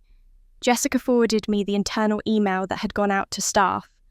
Mark had been placed on administrative leave in June, but now with criminal charges officially recommended, the firm had no choice but to terminate him completely. A financial services company couldn't employ someone under federal investigation for bank fraud. The liability was too great, the optics too damaging. His 6-figure salary vanished overnight. The company car was repossessed from the driveway. His stock options, not yet vested, evaporated. The health insurance that covered his family was gone. 15 years of building a career, of cultivating professional relationships, of attending networking events and client dinners, all of it erased in a single day. I felt a strange hollowness when Jessica told me. This was what I'd wanted, wasn't it? Accountability, consequences, justice. But watching it happen felt different from imagining it. Mark had 2 children, ages 8 and 10. They hadn't done anything wrong, yet their lives were being upended because of their father's choices. David, who'd become my constant anchor through all of this, reminded me gently, "You didn't forge your own signature, Amy. You didn't commit fraud. He made his choices, and these are the natural consequences of those choices." I knew he was right, but knowing and feeling were different things. The second domino fell 2 weeks later. Mark's wife Jennifer filed for divorce. I learned about it not from Jessica, but from a mutual acquaintance who'd seen the court filings online. The petition cited irreconcilable differences and requested primary custody of both children, with Mark receiving supervised visitation only. The supporting documents, which became part of public record, included a statement from Jennifer's attorney, noting that Mark had concealed the federal investigation from his wife for 6 months, had depleted their savings paying for legal defense, and had engaged in patterns of deception incompatible with a healthy family environment. Jessica told me later that Jennifer had been blindsided. Mark had told her the IRS inquiry was routine, that it would blow over, that his lawyer had everything under control. She'd only learned the true severity when the criminal prosecution was announced publicly. She'd packed up the children that same day and moved to her mother's house in Bellevue. Mark was alone in their house they'd bought 5 years ago, the house with the mortgage he couldn't pay without his salary, which brought the third domino. In late November, the foreclosure notice appeared on the door. Mark had missed 3 mortgage payments. The bank wasn't willing to work out a payment plan with someone facing federal charges for financial crimes. The irony was crushing. I'd saved my parents' house with my own money, and now Mark was losing his house because of the very fraud he'd committed against me. He had 30 days to vacate.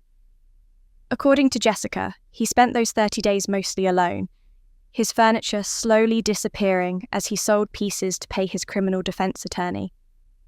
His children came to visit twice, supervised visits at park, and both times they'd asked why they couldn't come home, why Daddy looked so sad, why everything was different. On December 1st, Mark moved back into our parents' house, into his childhood bedroom that had remained a shrine to his high school glory. He was 41 years old, unemployed, soon to be divorced, and facing federal criminal charges. The golden boy had fallen, and the landing was brutal. But Mark's destruction wasn't the only casualty. My parents' carefully curated social standing was crumbling alongside their son's life.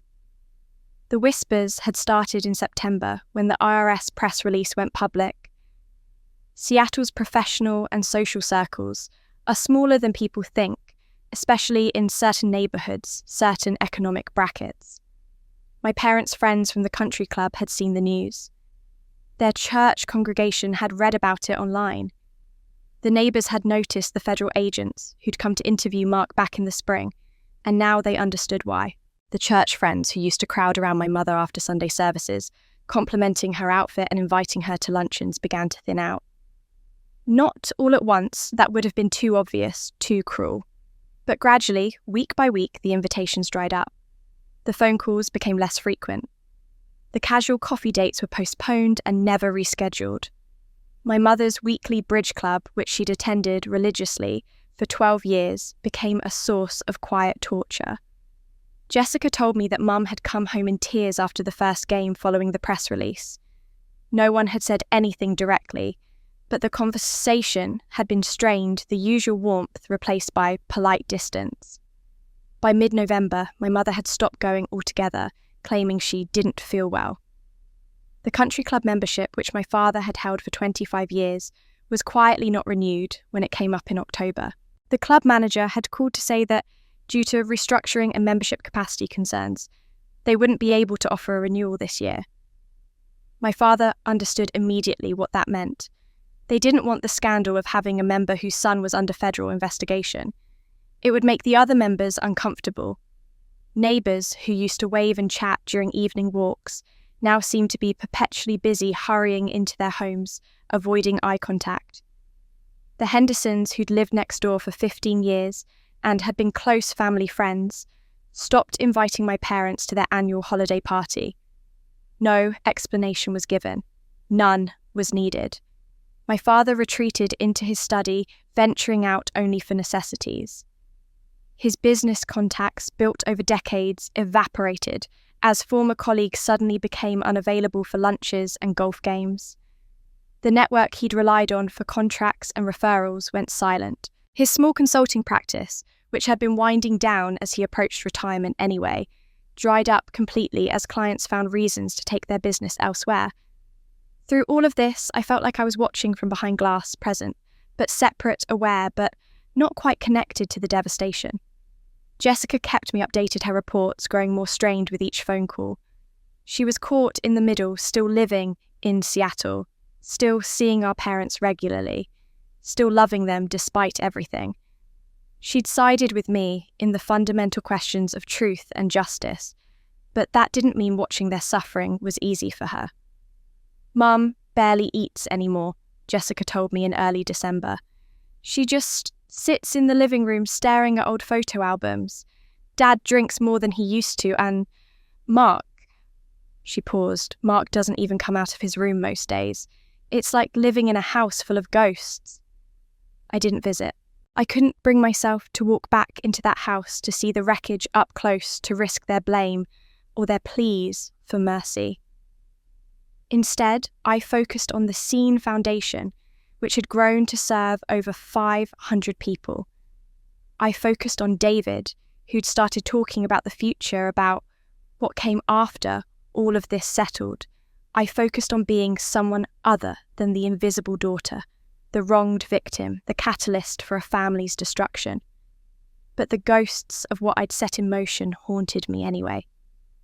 On Christmas Eve, exactly 1 year after everything had begun, 1 year since I'd sat at their dinner table invisible and warned not to embarrass them, Jessica called with news that would force me to make one final decision.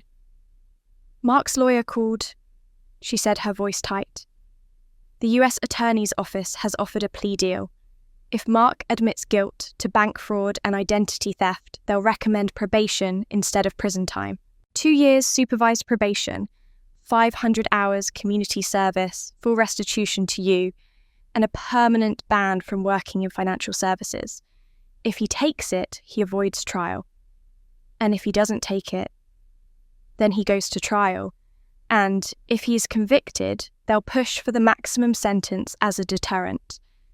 5 to 10 years in federal prison.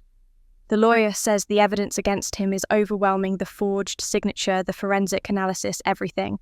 He can't win at trial. But Mark, she hesitated, Mark wants to know what you think he should do. He says it's your choice whether he goes to prison or not.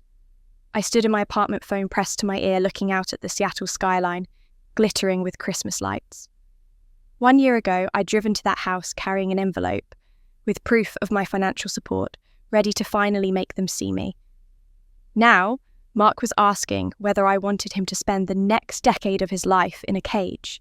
I told Jessica that night that the decision wasn't mine to make. Mark had committed the crimes, Mark would face the consequences, and Mark would have to choose his own path forward. I couldn't carry the weight of being his judge and jury on top of everything else I was carrying. 2 days later, on December the 26th, Mark accepted the plea deal. He would avoid prison, but his life as he'd known it was over.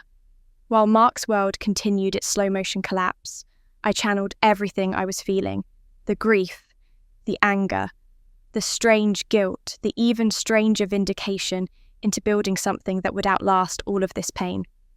The Scene Foundation had existed in a provisional form since May, but in October, I made it official, filing all the nonprofit paperwork, establishing a board of directors, hiring a small staff. I used $50,000 from my grandfather's inheritance to fund the initial operations. The donations that had poured in after my television interview, nearly $230,000, went into a separate fund dedicated to direct client assistance. The foundation's mission was simple: help people achieve financial and emotional independence from toxic family situations.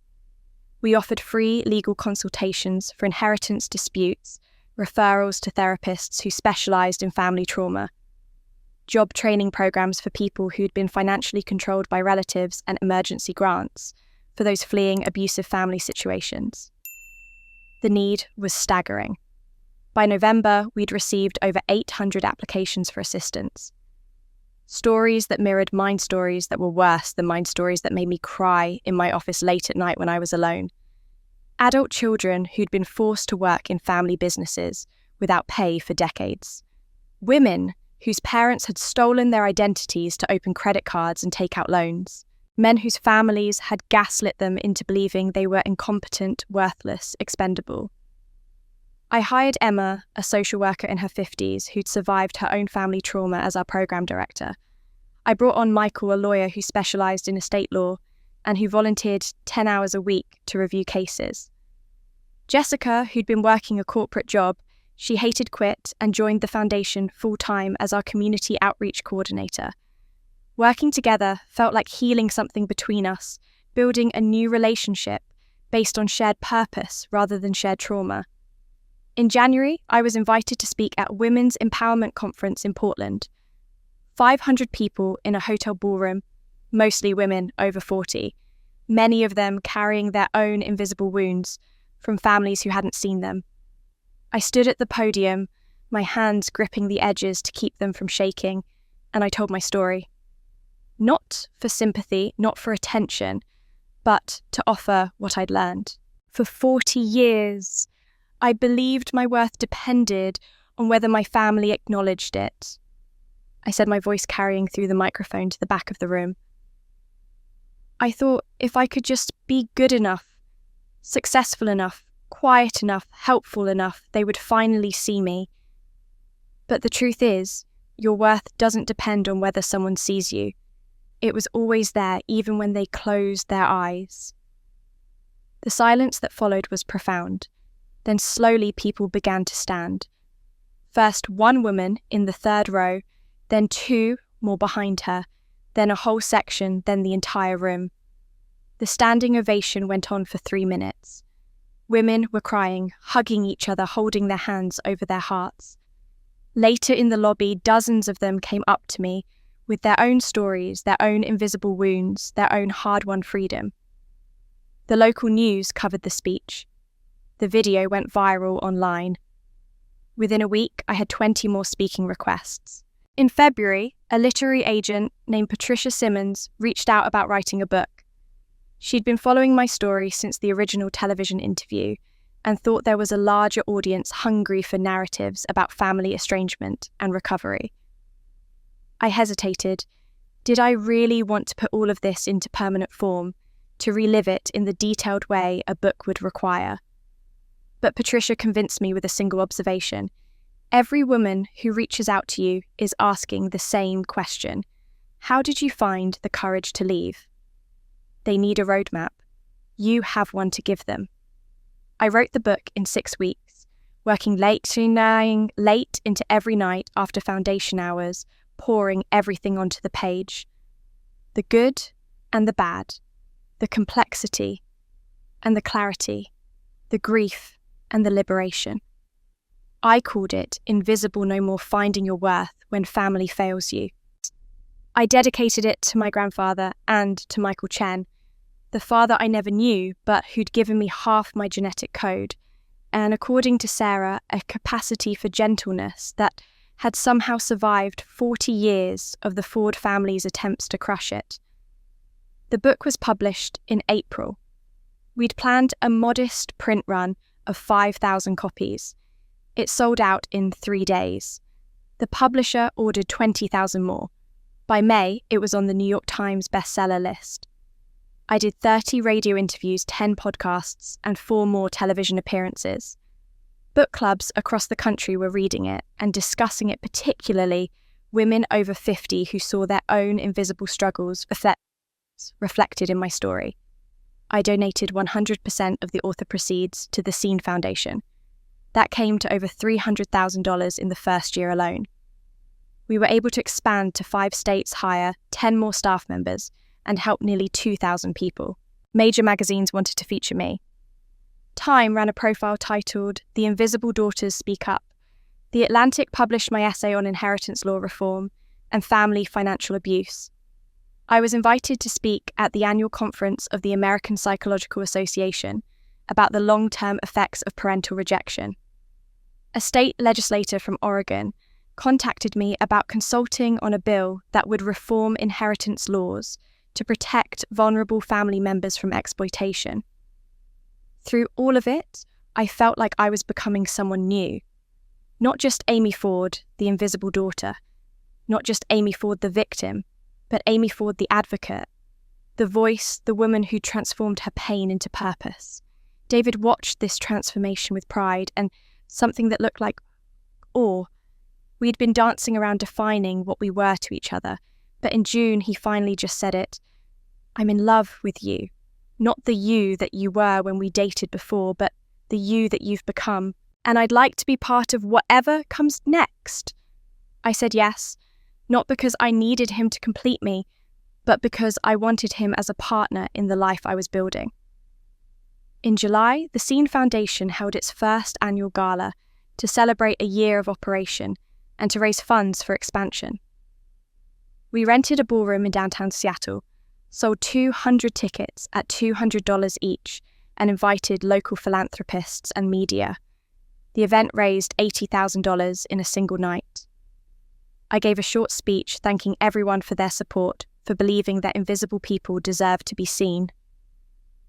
As I stepped off the stage, an older woman approached me with trembling hands. She was small and frail, probably in her 80s, with white hair pulled back in a neat bun. Her eyes were filled with tears. "Ms. Ford," she said softly, "I'm Helen Nguyen. I worked with Michael Chen at Morrison Construction in the 1980s. I was his secretary for 3 years until, she paused, composing herself, until the accident that took his life." My heart stopped. "You knew my father?" "I did. He was a wonderful man. Kind, hard-working, always patient, even when projects fell behind or clients were difficult. He talked about your mother constantly. He was so excited about the baby." She reached into her purse and pulled out a small weathered notebook. "Before he died, he was writing letters to you, to his unborn child. He'd write during his lunch break sitting at his desk. After the accident, I found this in his drawer. I kept it all these years, hoping someday I'd find a way to get it to you. And then I saw you on television, and I knew." She held out the notebook, and I took it with shaking hands. The cover was worn leather, the pages yellowed. My biological father's handwriting filled every line. "He wrote these for you," Helen whispered. "He wanted you to know you were loved." The gala noise faded into white static around me. 200 people laughing, talking, clinking glasses, but all I could hear was the thundering of my own heartbeat. I looked down at the weathered journal in my hands, its leather cover soft and worn from decades of being carried, touched, treasured. Helen was still standing in front of me, her elderly hands clasped together as if in prayer. "I'm sorry it took so long to find you. After Michael died, I kept the journal in my desk drawer at work, thinking maybe his family would want it. But when I called his sister Sarah to offer it, she said..." Helen's voice broke. "She said it would be too painful for the family to have that your mother had moved on, and it would be better to let the past rest." Sarah had known about this journal and had chosen not to tell me when she'd given me the photograph. I understood why she'd already given me so much truth to process. Perhaps she'd thought the journal was lost, or perhaps she'd simply wanted me to discover my father in stages, rather than all at once. David appeared at my elbow, his hand warm on the small of my back. "Amy, are you okay?" I couldn't speak. I held up the journal and he understood immediately. He turned to Helen. "Would you like to sit down? Can I get you anything?" Helen shook her head, tears streaming freely down her lined face. "No, dear. I just needed to give this to her. I'm 86 years old. I didn't want to die with his words still hidden. He was such a good man. He deserved to have his daughter know how much he loved her." She reached out and squeezed my hand once her skin paper-thin and warm, then turned and walked back into the crowd, disappearing like an angel who'd delivered her message and had no more reason to stay. David guided me to a quiet corner away from the main ballroom, into a small antechamber where coats were stored. He pulled out a chair and I sank into it. The journal still clutched against my chest like something precious that might be stolen if I wasn't careful. "Do you want me to stay, or do you want privacy?" he asked gently. "Stay. Please, stay." I opened the journal with trembling fingers. The first page was dated March 3rd, 1983, 41 years ago. Michael's handwriting was neat and careful, the writing of someone for whom English was a second language, someone who took care with his words. "To my child, who I will meet in September, I don't know if you will be a son or a daughter, if you will have my eyes or your mother's smile, if you will be tall or small, quiet or loud. But I know that I already love you, more than I knew it was possible to love someone I haven't met." My vision blurred with tears. David's hand found mine, anchoring me. I turned the page and read entry after entry, spanning the months from March through early July. Michael wrote about his excitement, his fears, his plans. The entries showed him as he really was not a saint, not a tragic hero, but a real man trying to figure out how to be a father. April 12th. Your mother and I looked at apartments today. Everything in Seattle is so expensive. I make $32,000 a year. After taxes, after rent, how will we afford everything you'll need? Diapers, clothes, doctor visits. I lie awake at night doing the math. I want to give you everything, but I'm terrified I won't be able to give you enough. The honesty of it made my throat tight. He'd been worried about money, about being adequate, about failing me before he'd even met me. Just like any father. May 8th. I'm afraid I will not be good enough for you. My English still has an accent. I worry that when you go to school, other children will make fun of your father who sounds different, who looks different. I worry that you will be ashamed of me. But I promise I will work every day to be someone you can be proud of. I will be patient, kind, present. I will show up for every school play, every soccer game, every moment you need me. I had to stop reading, pressing my hand to my mouth to muffle the sob that wanted to escape. He'd worried about me being ashamed of him when the truth was, I would have been so proud. I would have loved him unconditionally. We'd both been robbed of that chance by my grandparents' prejudice and my mother's fear. May 29th.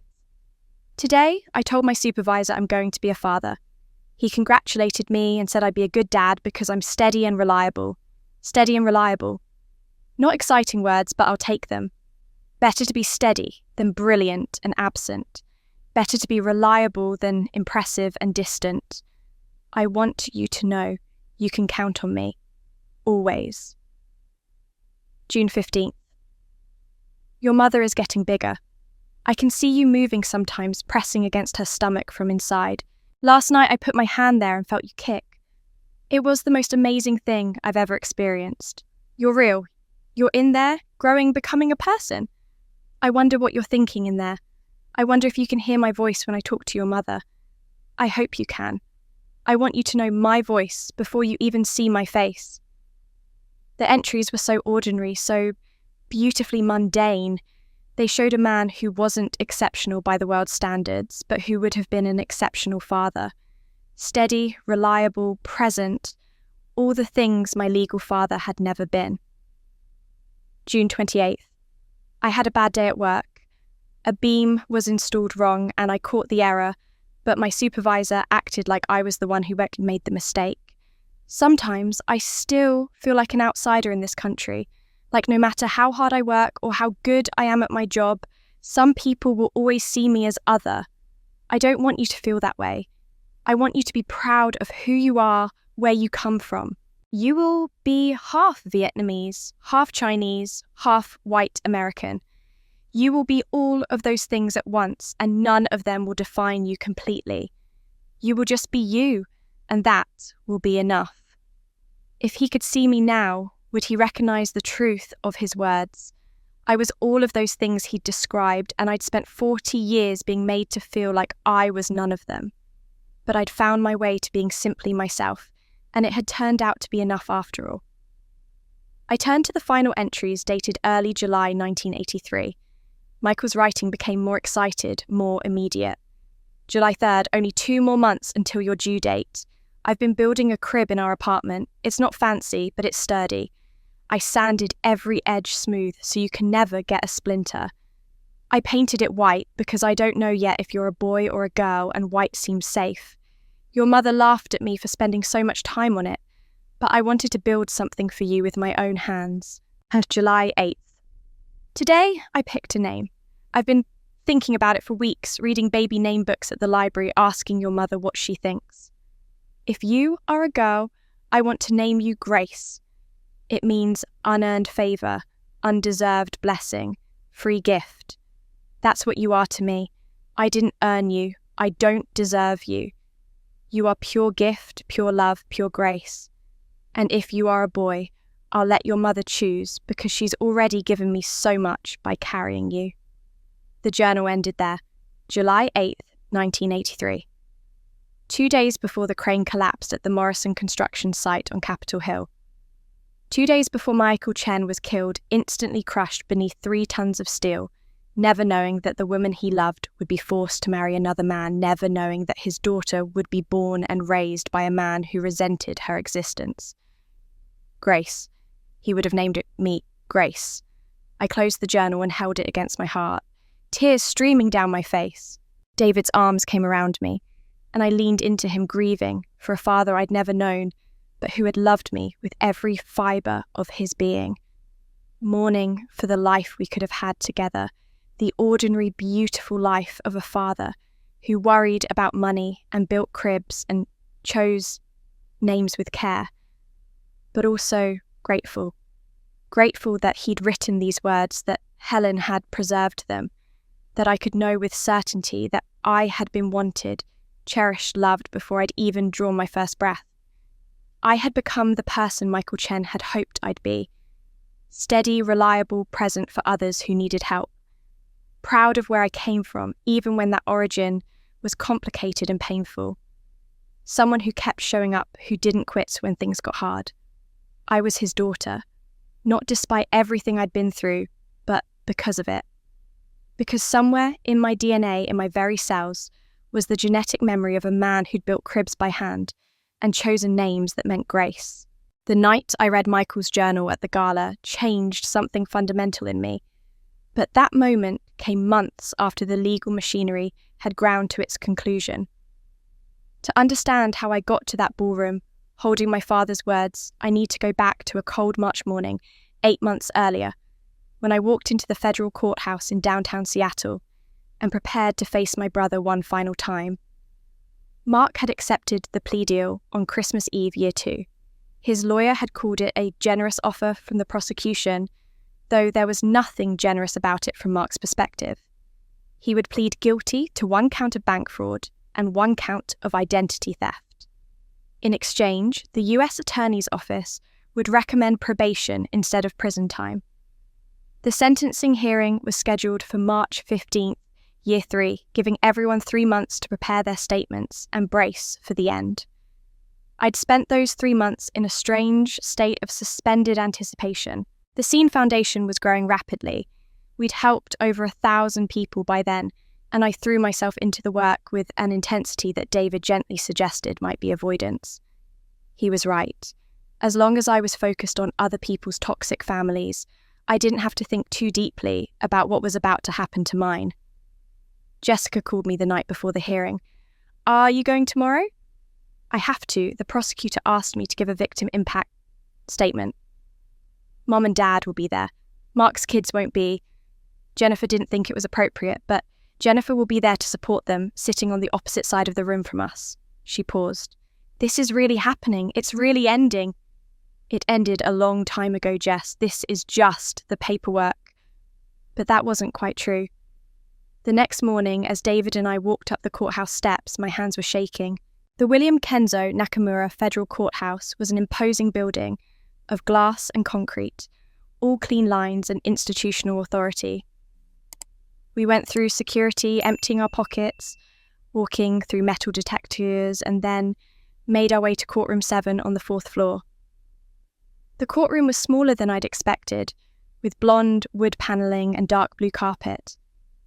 There were perhaps 30 seats for observers split into 2 sections like a wedding, though I suppose this was more like a divorce, a formal severing of what had once been family. My parents sat in the front row on the left side. My mother looked like she'd aged 10 years in the last 15 months, her face drawn her hair more grey than blonde, now her hands twisting a tissue in her lap. My father sat ramrod straight, staring forward, his jaw set in that familiar expression of controlled rage that had defined so much of my childhood. Jessica saved me a seat in the 3rd row far enough back that I wouldn't have to make eye contact with anyone unless I chose to. David sat on my other side, his presence steady and warm. Jennifer sat on the right side with her lawyer, her expression carefully neutral. She'd filed for divorce 8 months ago, and the proceedings were nearly final. She didn't look at my parents. She didn't look at me. She just stared straight ahead, waiting for this chapter to close, so she could move on with her life. At exactly 10 a.m, a door at the front of the courtroom opened, and Mark entered flanked by his attorney, a sharp-looking woman in her 50s named Catherine Morris. Mark wore a dark suit that hung a little loose on him. He'd lost weight in the months of stress. His face was pale, and there were deep circles under his eyes. He glanced briefly at our parents, and my mother gave him a small, encouraging nod. He didn't look at me. "All rise," the bailiff called. The Honourable Judge Rachel Torres presiding.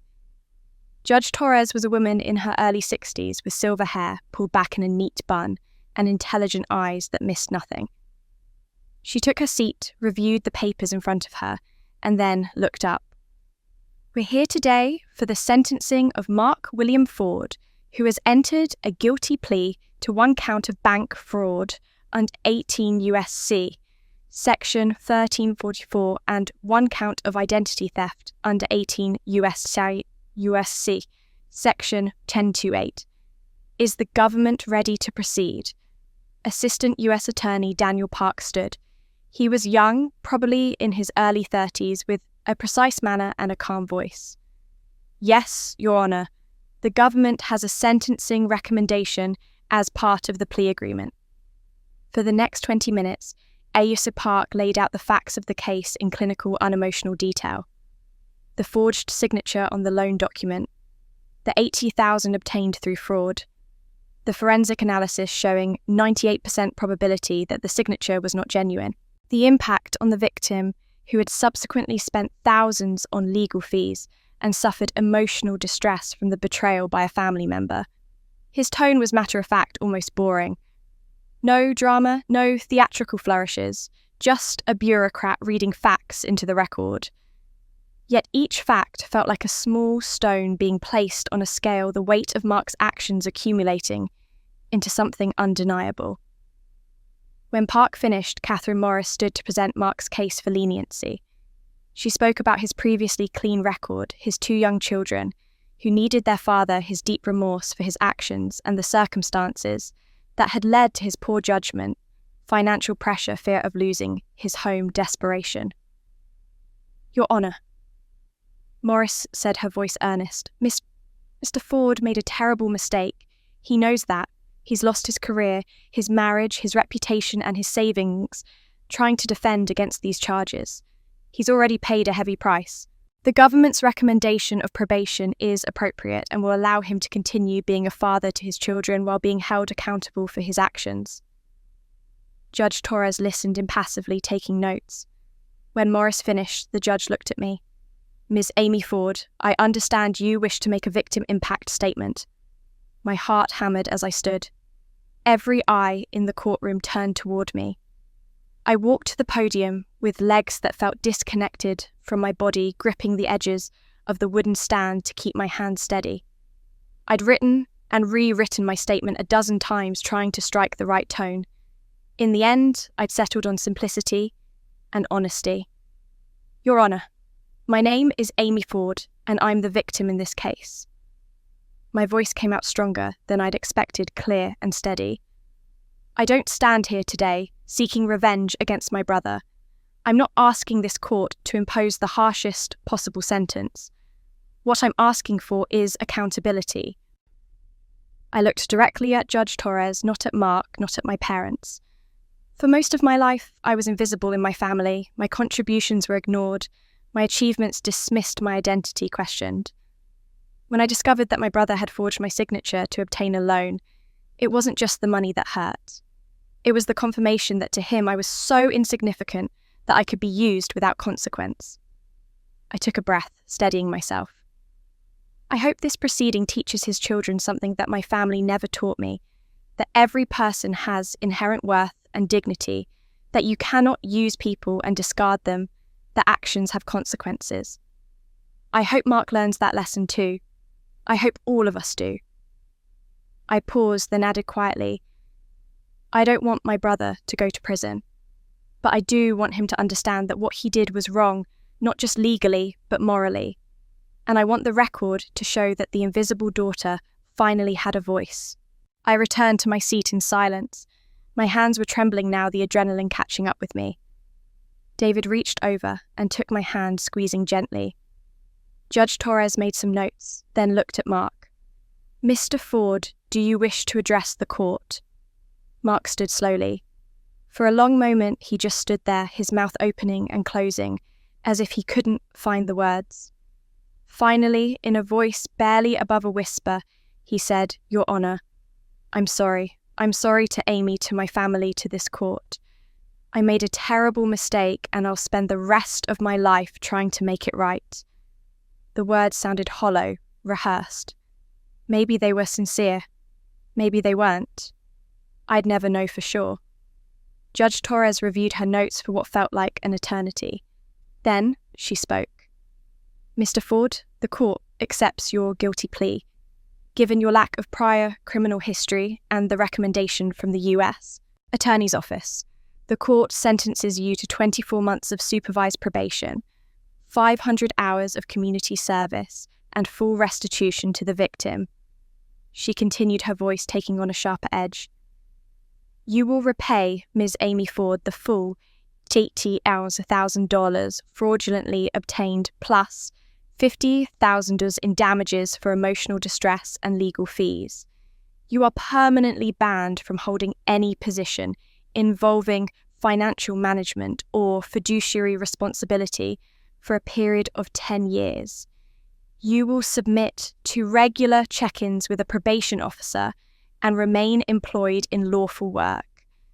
Any violation of these terms will result in the revocation of probation and imprisonment. She looked at Mark directly. You used your sister's identity to commit a crime because you thought she didn't matter enough to fight back. That was your fundamental error. Everyone matters, Mr. Ford. I hope you learned that lesson during your probation. The gavel came down with a sharp crack. Court is adjourned. It was over. It was just like that. 15 months of investigation, stress, legal maneuvering, family destruction, and it ended with a gavel strike and a probation sentence. People began filing out of the courtroom. My parents moved toward Mark, my mother reaching for him, my father's hand on his shoulder. Mark was crying now, quiet tears running down his face. Whether from relief or shame, I couldn't tell. Jessica and I waited, letting the crowd thin out. David stayed close, a silent presence. Finally, we stood to leave. As we walked toward the exit, I saw Mark standing in the hallway with his lawyer, his parents flanking him. He looked up as I approached, and for the first time in over a year, our eyes met directly. We stood there, 10 feet apart. My brother and I, who'd grown up in the same house, eaten at the same table, shared the same last name, but never the same love. He opened his mouth as if to say something, then closed it. I waited, but no words came. The distance between us was more than physical. It was the chasm of 40 years of invisibility, of forged signatures and hidden wills of being seen and being ignored. It was the unbridgeable gap between who we'd been forced to be in that family and who we actually were. Neither of us spoke. Neither of us approached.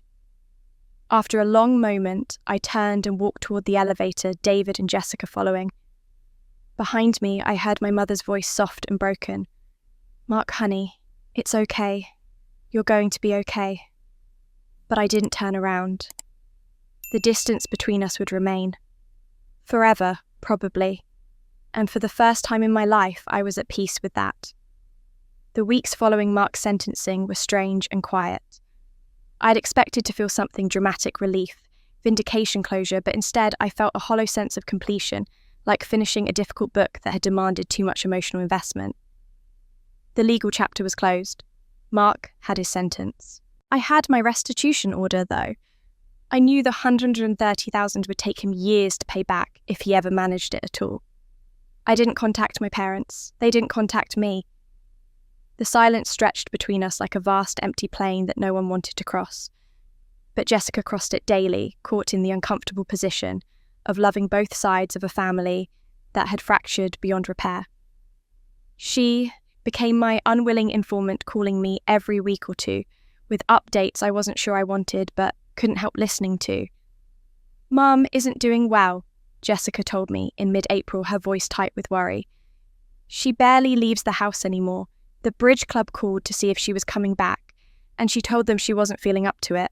Mrs. Henderson invited her to lunch, and Mum made up some excuse about having a doctor's appointment." "Is she actually sick?" I asked, feeling a twinge of something I didn't want to examine too closely. I don't know. She says she's fine, but she looks diminished, like she's collapsing in on herself, and the way people treat them. Now, Amy, it's brutal. I went to the grocery store with Mum last week, and 3 different people she knows saw her and suddenly became very interested in their shopping lists. They literally turned their carts around to avoid walking past her. I thought about my mother, who'd spent 40 years cultivating a careful social image, attending the right church, joining the right clubs, hosting the right parties. That image had been her armour and her identity. Watching it stripped away must have felt like being flayed alive. "What about Dad?" I asked. Jessica sighed. "He's retreated into his study. His consulting work has dried up completely. Mr. Brennan, who used to refer clients to him regularly, hasn't called in 2 months. The Rotary Club asked Dad to step down from his board position. They said they were restructuring. But everyone knows it's because of Mark. And you know the golf foursome Dad played with every Saturday for 15 years. They cancelled on him 3 weeks in a row, and he finally got the message." The cruelty of social death, I thought. Not dramatic or violent, just a slow, steady withdrawal of recognition and belonging. My parents had built their entire lives on the foundation of respectability and social standing, and now that foundation was crumbling, one polite excuse at a time. "They're running out of money," Jessica said quietly. "Dad's income is almost nothing now. Mark obviously can't contribute. He's barely scraping by doing freelance bookkeeping for small businesses. Anything that doesn't require a financial management license. And the mortgage on the house..." She paused. "Amy, I've been helping them with the mortgage." I felt a sharp spike of something, anger, irony.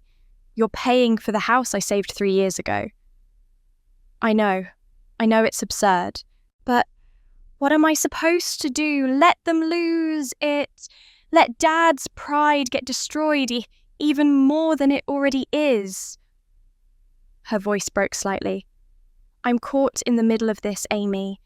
I love you and I support what you did, but they're still our parents.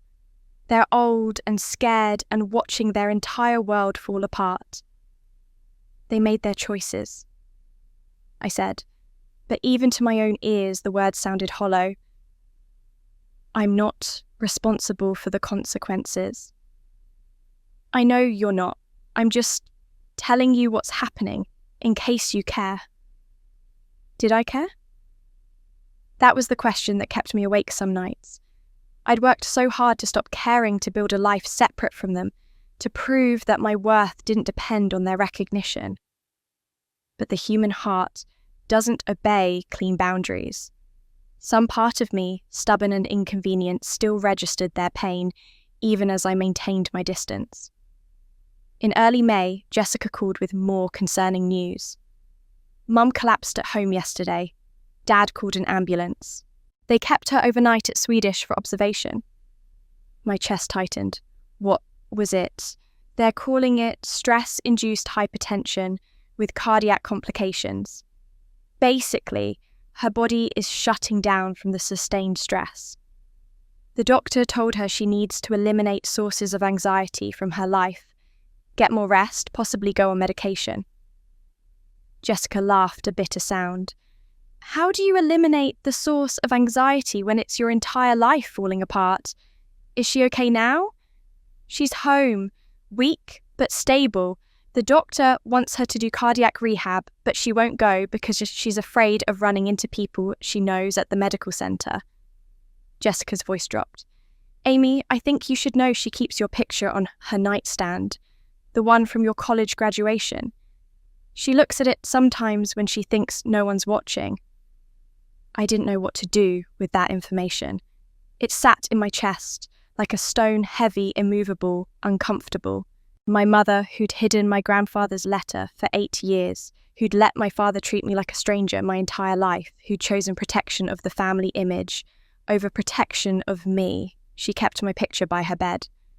"I'm not ready to see her," I said finally.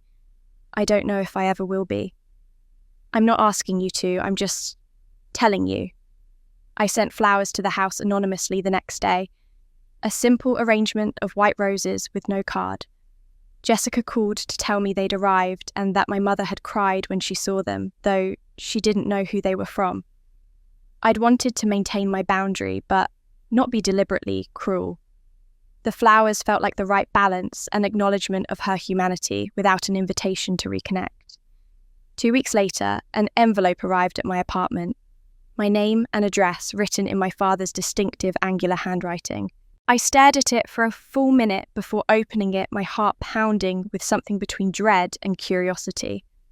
The letter inside was written on his business stationery, as if this were a professional communication rather than a personal one. Maybe that was the only way he knew how to communicate anymore. "Amy," it began. Not dear Amy or my daughter, just my name. "I am writing to you not to ask for forgiveness, because I know I don't deserve it. I chose resentment over love for 40 years. I chose my wounded pride over my responsibility to an innocent child. I cannot undo those choices, and I will carry the weight of them for whatever time I have left. You were right about everything. You were right that we used you, ignored you, treated you as less than. You were right that we failed you in every way parents should not fail a child. The legal proceedings, the public exposure, the loss of reputation, all of it is deserved. I don't ask for your forgiveness. I don't ask for reconciliation. I ask only that you know I am aware of my failures. That awareness doesn't absolve me, but perhaps it means I'm not entirely beyond redemption. I hope you build a good life, one that has nothing to do with us. You deserve that. William Ford." I read the letter 3 times, searching for some trace of the father I'd wanted him to be: warm, repentant, capable of change.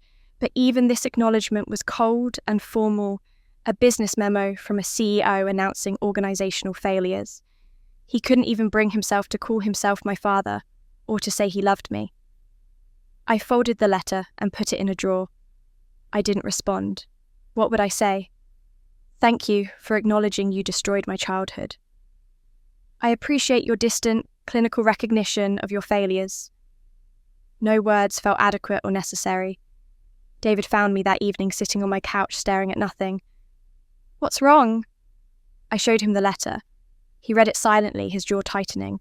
This is his apology. "I'm aware of my failures, carry on." It's more than I expected, less than I deserved, exactly what I should have known I'd get from him. I leaned against David's shoulder. "Why doesn't it feel like enough? Why doesn't any of this feel like enough?" "Because you wanted them to love you," David said quietly, "and a court sentence and a formal acknowledgement of wrongdoing don't give you that. Nothing can give you that except them, and they're not capable of it." He was right as usual.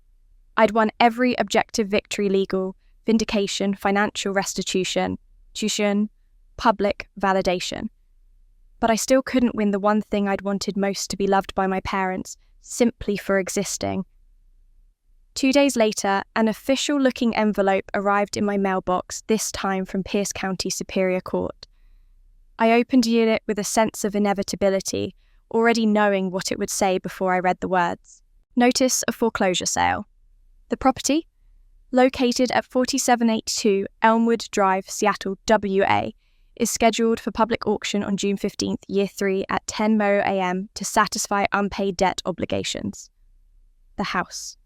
They were losing the house. Despite Jessica's help, despite whatever scrambling they'd been doing to keep current on payments, the bank had finally run out of patience. The house I'd saved with my mortgage payments 3 years ago was being taken away. 3 days later, the formal auction notice arrived, a glossy postcard with the property details, the starting bid, $420,000, and the date and time. As the co-signer on the original mortgage refinance, I was entitled to notification and to bid if I chose. I sat at my kitchen table looking at the auction notice, thinking about what my grandfather had written in his letter. Use it for your life, your future, your freedom. I had $280,000 from his trust. I had savings from my salary. I had the means to buy that house if I wanted to.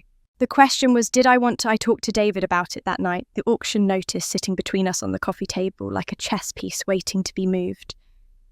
What do you want to do? He asked, not telling me what I should do. That was one of the things I loved about him. He trusted me to make my own decisions, even the difficult ones. I don't know, part of me wants to let it go to auction, let whoever wants it buy it, and let my parents figure out their own housing situation. They're adults. They made their choices. And the other part, I was quiet for a long time. The other part remembers that I saved that house once before. I paid $72,000 over 3 years to keep them from losing it. If I let it go now, all of that was for nothing. And there's something else. I picked up the auction notice, turning it over in my hands. If I own that house, I have something they need. For 40 years, I needed something from them: recognition, love, belonging. They held all the power. If I buy that house, the power shifts. David studied me carefully. You're not planning to kick them out. No, I'm planning to let them stay, but on my terms, not theirs. They'll be my tenants. They'll pay rent. They'll follow the lease terms. And if they don't, they'll face eviction like any other tenant. It's not about revenge. It's about... I struggled to find the words. It's about proving to myself that I don't need their approval anymore, that I can hold power over them and choose not to destroy them with it. That's a lot of emotional weight to carry, David said gently. Are you sure you want to tie yourself to them through property ownership? I thought about my grandfather's letter, about Michael Chen's journal, about the journey I'd taken from an invisible daughter to someone who ran a foundation helping thousands of people find their worth. I'm sure this is the final boundary, the last piece of closure. After this, we're done. I called Jessica the next morning. I'm going to bid on the house at auction. There was a long silence. Then, why? Because I can.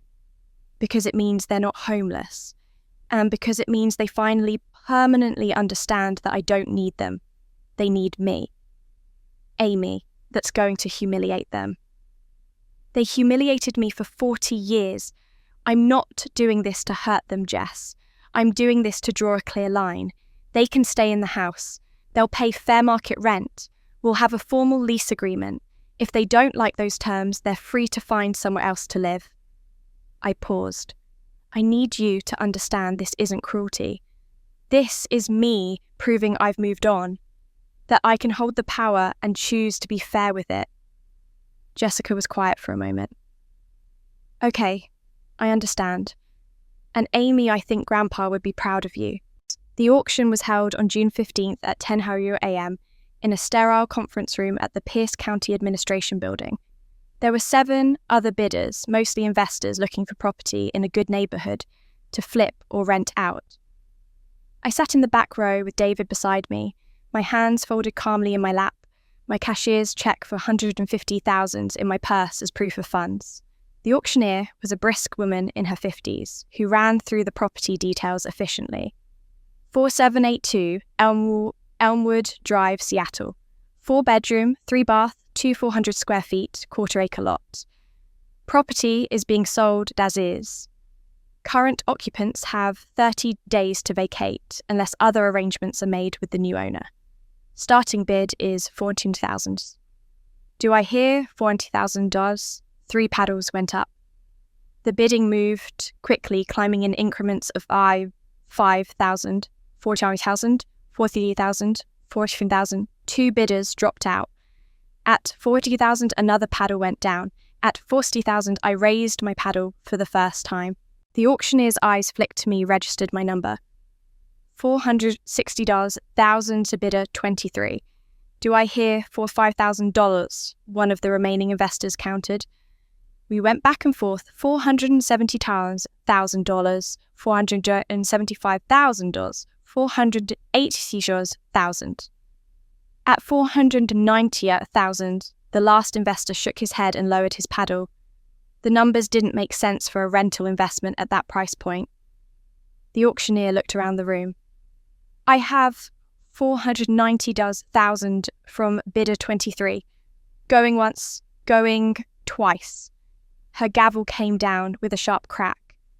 Sold to bidder 23 for $490,000. Just like that, I owned my childhood home. The house where I'd spent 40 years being invisible. The house I'd already paid $72,000 to save.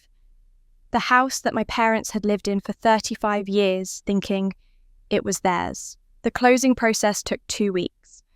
I paid $490,000, $30,000 from my grandfather's inheritance, $10,000 from my own savings, and a small bridge loan that I'd pay off within 6 months with my salary and Mark's restitution payments. On June 30th, I sat in a title company office and signed the deed. The house was legally completely mine. My parents learned about it not from me, but from the title company's notification letter, informing them that ownership had transferred and their 30-day notice to vacate was officially in effect. Jessica called me 10 minutes after the letter arrived. Mum is in shock, Jessica said. She keeps reading the letter over and over like she can't believe it's real. Dad? She paused. Dad isn't saying anything. He just went into his study and closed the door. I'm having my lawyer draft a lease agreement, I said. Fair market rent for a house that size in that neighbourhood is about $3,200 a month. I'm offering it to them for $2,500, month-to-month lease standard terms. They pay rent by the first of each month. They're responsible for utilities and basic maintenance, and if they miss 2 consecutive payments, the lease terminates and they have 30 days to vacate. That's actually generous, Jessica said, surprise evident in her voice. I'm not trying to destroy them. I'm trying to establish what we are to each other now. They're tenants. I'm the landlord. That's the relationship we can have. The lease documents arrived at their house 3 days later via certified mail. Jessica was there when they opened the envelope. She called me afterward, her voice strained. Mum cried, not angry crying, just defeated crying. She kept saying our daughter is our landlord now. Dad read through every page of the lease twice, then signed it without saying a word. He didn't argue, didn't try to negotiate, didn't refuse. He just signed. And I prompted. And I think it broke something in him, Amy. Not in a dramatic way, just the last piece of his pride. His wife is sick. His son is a convicted felon living upstairs like a teenager. His daughter, the one he never loved, owns the roof over his head. He's 68 years old and he has to pay rent to the child he resented for 4 decades. I felt something twist in my chest. Not quite guilt, not quite satisfaction, just a heavy awareness that I'd fundamentally altered the power dynamics of my family forever. Did you tell them why I'm doing this? I told them what you told me. That you're not punishing them, you're establishing boundaries. That you could have let a stranger buy the house and forced them out, but you didn't. That this is you choosing fairness over revenge. Jessica's voice softened. I don't think they understand that distinction yet. Maybe they never will. But I do. And I think, in some weird way, this is the most loving thing you could have done. You're protecting them from complete disaster while refusing to let them treat you as less than anymore. 3 days later, I received the signed lease agreement back from my lawyer, along with the first month's rent payment, a check for $2,500 signed by my father in his tight, controlled handwriting. I deposited it in my business account, the one I used for rental property management, because that's what this was now. Not family, business. I was walking out of my lawyer's office with the fully executed lease and the property deed in my briefcase when my phone rang. Sarah Chen's name appeared on the screen. Amy, dear, she said, her elderly voice warm but excited.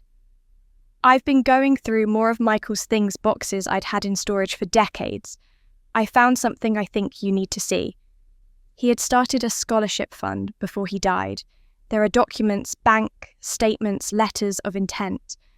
I don't think anyone ever knew about it, and I certainly never followed through on it after he passed. But Amy, I think your father would want you to finish what he started. I met Sarah at her small apartment in the International District 3 days later. She lived in a modest one-bedroom on the 3rd floor of a building that had been there since the 1970s. The walls covered with family photographs spanning decades. The smell of jasmine tea filled the air as she led me to her dining table, where she'd laid out a worn manila folder and a small metal lockbox. I found these in storage last week, Sarah said, settling into her chair with the careful movements of someone whose bones had grown fragile with age. After Michael died, I couldn't bear to go through his things right away. His landlord boxed everything up and I put it in a storage unit. I've been paying the monthly fee for 41 years, telling myself I'd sort through it someday when it hurt less. She smiled sadly. It turns out grief doesn't operate on a timeline. It still hurts. But when I saw you at that gala, I knew it was time. She opened the manila folder, first pulling out several documents yellowed with age. The top one was a handwritten plan dated June 1983, titled Chen Family Educational Fund Draft Proposal. Michael wanted to create a scholarship for immigrant children, Sarah explained. He remembered how hard it was for our parents when they came from Vietnam with nothing. He wanted to help other families like ours give their children opportunities. He'd saved $5,000, which was a lot of money in 1983, and he'd been researching how to set up a proper scholarship fund through a community foundation. I read through Michael's careful notes. He'd outlined criteria children of first-generation immigrants with preference for those pursuing careers in engineering or construction trades, because these are the fields that built America and gave families like mine a foothold in a new country. He'd calculated that $5,000 properly invested could fund one partial scholarship per year indefinitely through the interest alone. He was going to formalise it after you were born, Sarah said. He wanted to name it after you, the Amy Chen Scholarship Fund. But then, her voice trailed off. I looked at the lockbox. What's in there? Sarah opened it with a small key she wore on a chain around her neck. Inside was a bank passbook from Pacific First Federal Savings, the kind they don't even make anymore. She handed it to me carefully. The account was opened on January 15th, 1983, in the name of Michael H. Chen Educational Fund. The initial deposit was $1,000.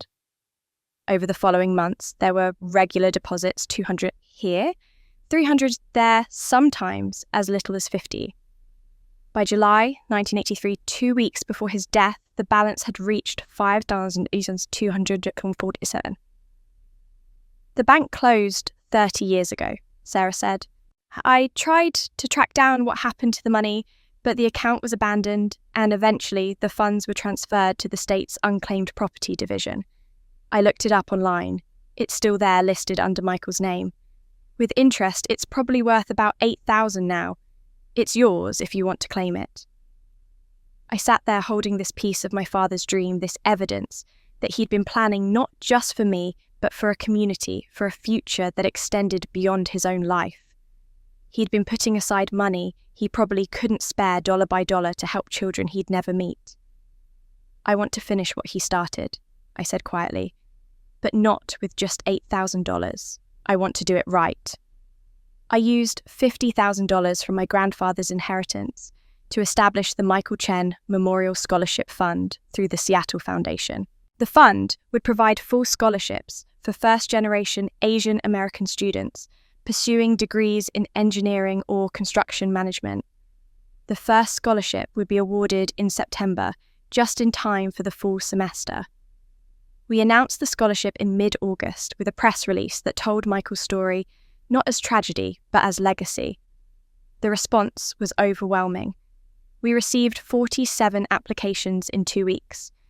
Young people from Vietnamese, Chinese, Filipino, Korean families, all of them children or grandchildren of immigrants, all of them dreaming of building careers in the literal construction of America.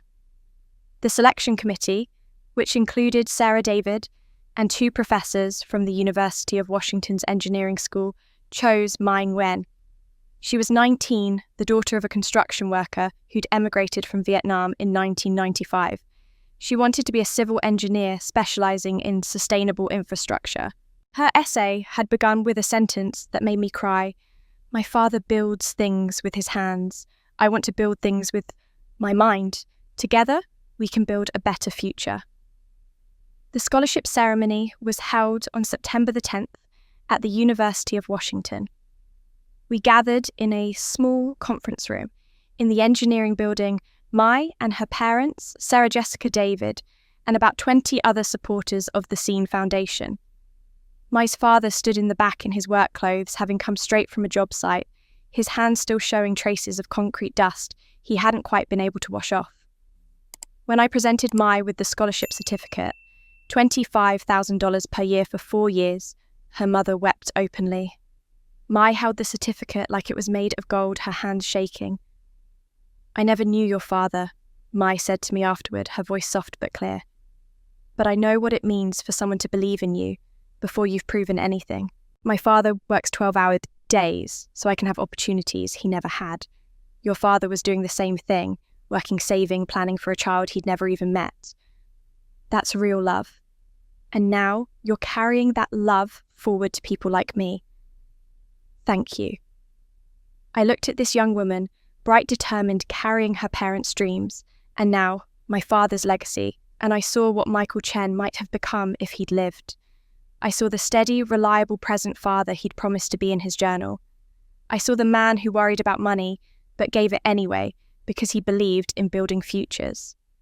That evening after the ceremony ended and most people had left, I stood in the engineering building lobby looking at a wall of plaques honouring donors and scholarship funds. Someday, Michael's name would be on that wall, not as a victim of tragedy, but as a builder of opportunity.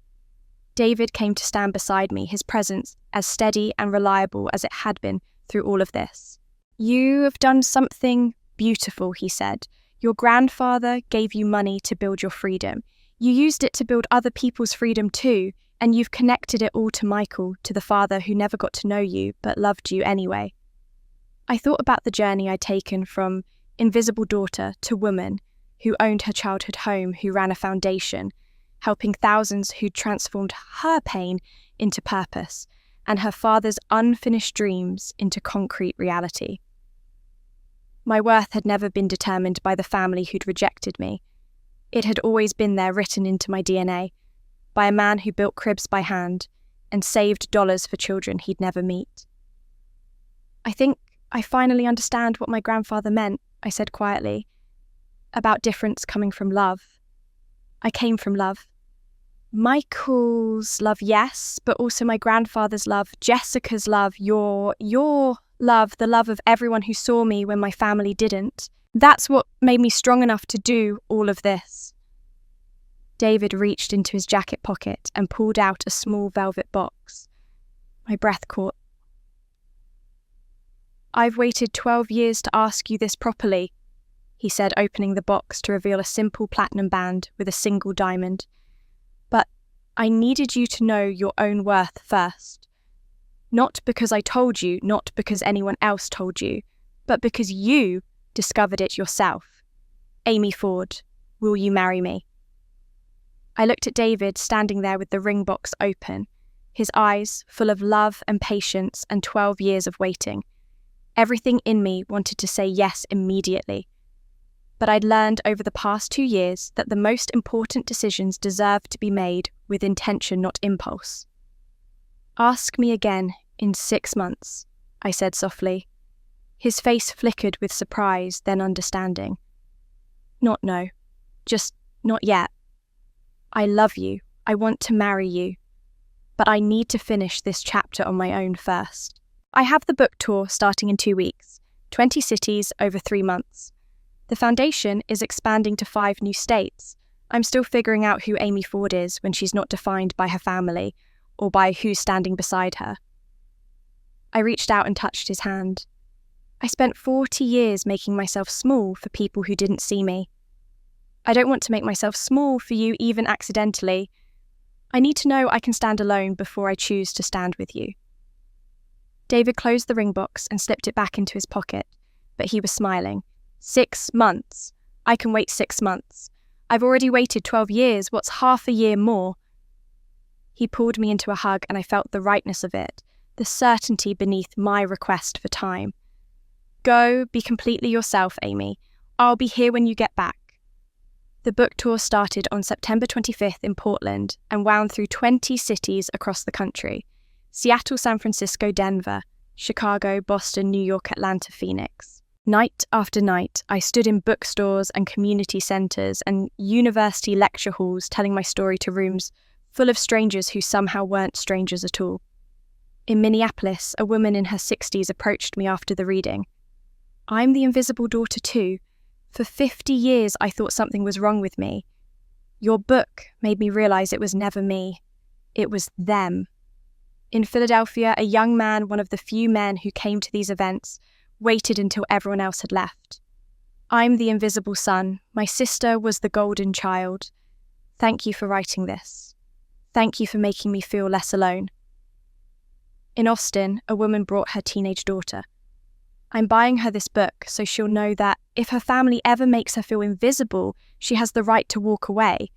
Hundreds of stories, hundreds of invisible children now finding their voices.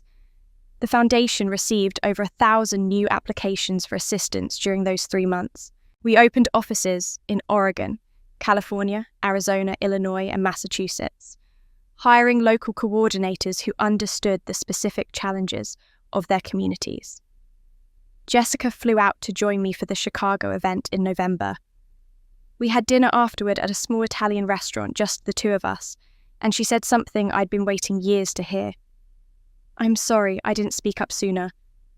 When we were kids, when you were being ignored and dismissed, I stayed quiet because it felt safer. I told myself it wasn't my place, that I was too young to change anything. But I was wrong. I should have stood with you then. You were a kid too, Jess. You did what you needed to do to survive.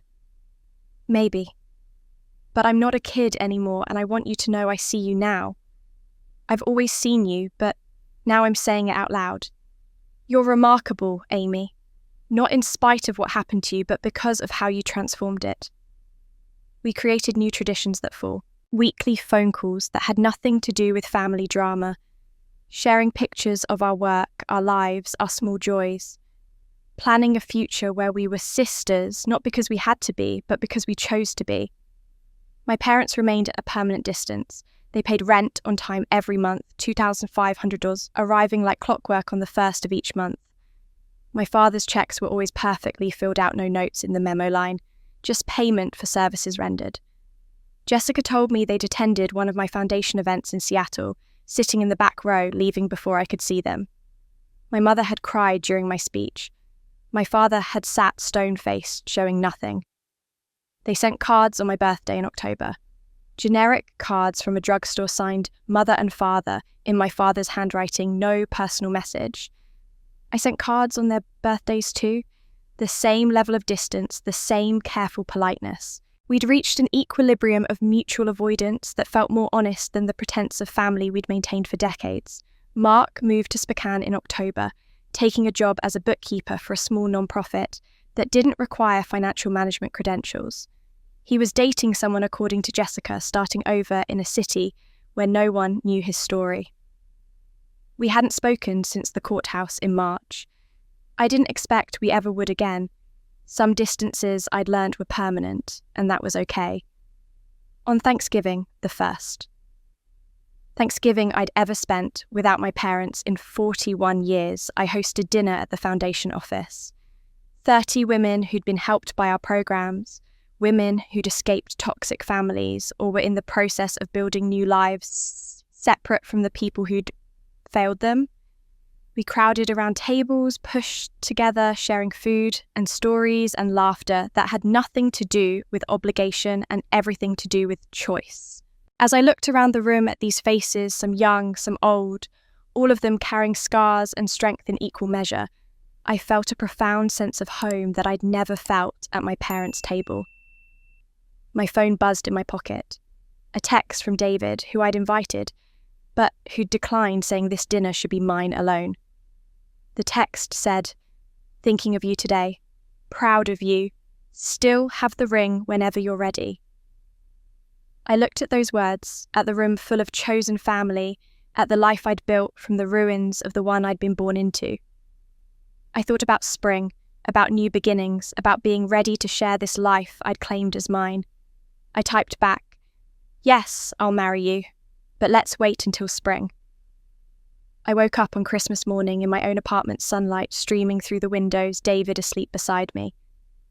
3 years ago, I'd woken up alone, steeling myself for another Christmas dinner, where I'd be invisible.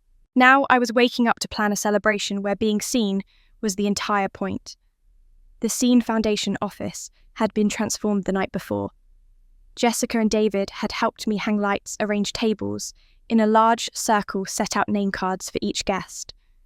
Instead of the hierarchical seating arrangement of my parents' dining room, head of table for the important people. Corners for the invisible ones, our circle meant everyone sat equal, everyone belonged, everyone mattered. 50 women arrived throughout the afternoon, women we'd helped over the past year. Carmen, who'd used our legal aid to escape a family that had stolen her identity and ruined her credit. Diane, who at 62 had finally left the parents who'd kept her financially dependent her entire adult life. Young women in their 20s who'd been scapegoated by their families and were building new lives on their own terms. Older women in their 70s who'd spent lifetimes being invisible daughters, invisible wives, invisible mothers, and were finally claiming space for themselves. Jessica arrived early with her new partner, Marcus, who she'd been dating for 3 months, and who looked at her like she hung the moon. David came with wine and his easy smile moving through the room, helping people feel welcome. Sarah Chen was there too. Michael's sister, now a part of the family I'd chosen, rather than the one I'd been born into. As the afternoon faded into evening and plates were filled, and conversations bloomed across the tables, I stood and raised my glass. The room quieted. 3 years ago, I began my voice steady. I sat at a Christmas table where I was invisible, where my father told me not to embarrass them, where my accomplishments didn't matter, and my presence was tolerated rather than celebrated. I looked around the circle at all these faces, each carrying their own story of being unseen. Tonight, I'm surrounded by people who see me, and more importantly, people I see. This is what family looks like when you get to choose it. This is what home feels like when it's built on respect rather than obligation. I raised my glass higher. To all of us who were invisible and who chose to become seen, Merry Christmas. The response was a chorus of Merry Christmas and the clink of glasses, and from more than a few people, tears. Jessica caught my eye across the room and mouthed, "I love you." I mouthed it back. The package arrived by courier at 7 that evening, just as people were starting to leave. I recognised my mother's handwriting on the label immediately. For a moment, I considered not opening it, letting it sit as a boundary, a statement that I'd moved beyond needing anything from her. But curiosity won out. After everyone had left, except David and Jessica, I opened the package in my office while they cleaned up in the main room. Inside was the knit scarf I'd made in 7th grade during my brief phase of learning to knit. It was burgundy and gold, the colours slightly faded, but the stitches still intact. I'd made it for my mother for Christmas that year, spending weeks working on it, proud of what I'd created. She'd opened it. It, Christmas morning, said, "How nice, dear," and I'd never seen her wear it. I'd assumed she'd thrown it away or donated it years ago. But here it was, carefully wrapped in tissue paper, the edges showing signs of being folded and unfolded many times, as if someone had taken it out and looked at it repeatedly over the years. The card inside was simple, written in my mother's shaky handwriting. "I kept this because you made it with love, even though I didn't deserve that love. I'm sorry I never knew how to show love properly. I'm sorry for everything. Merry Christmas, Amy.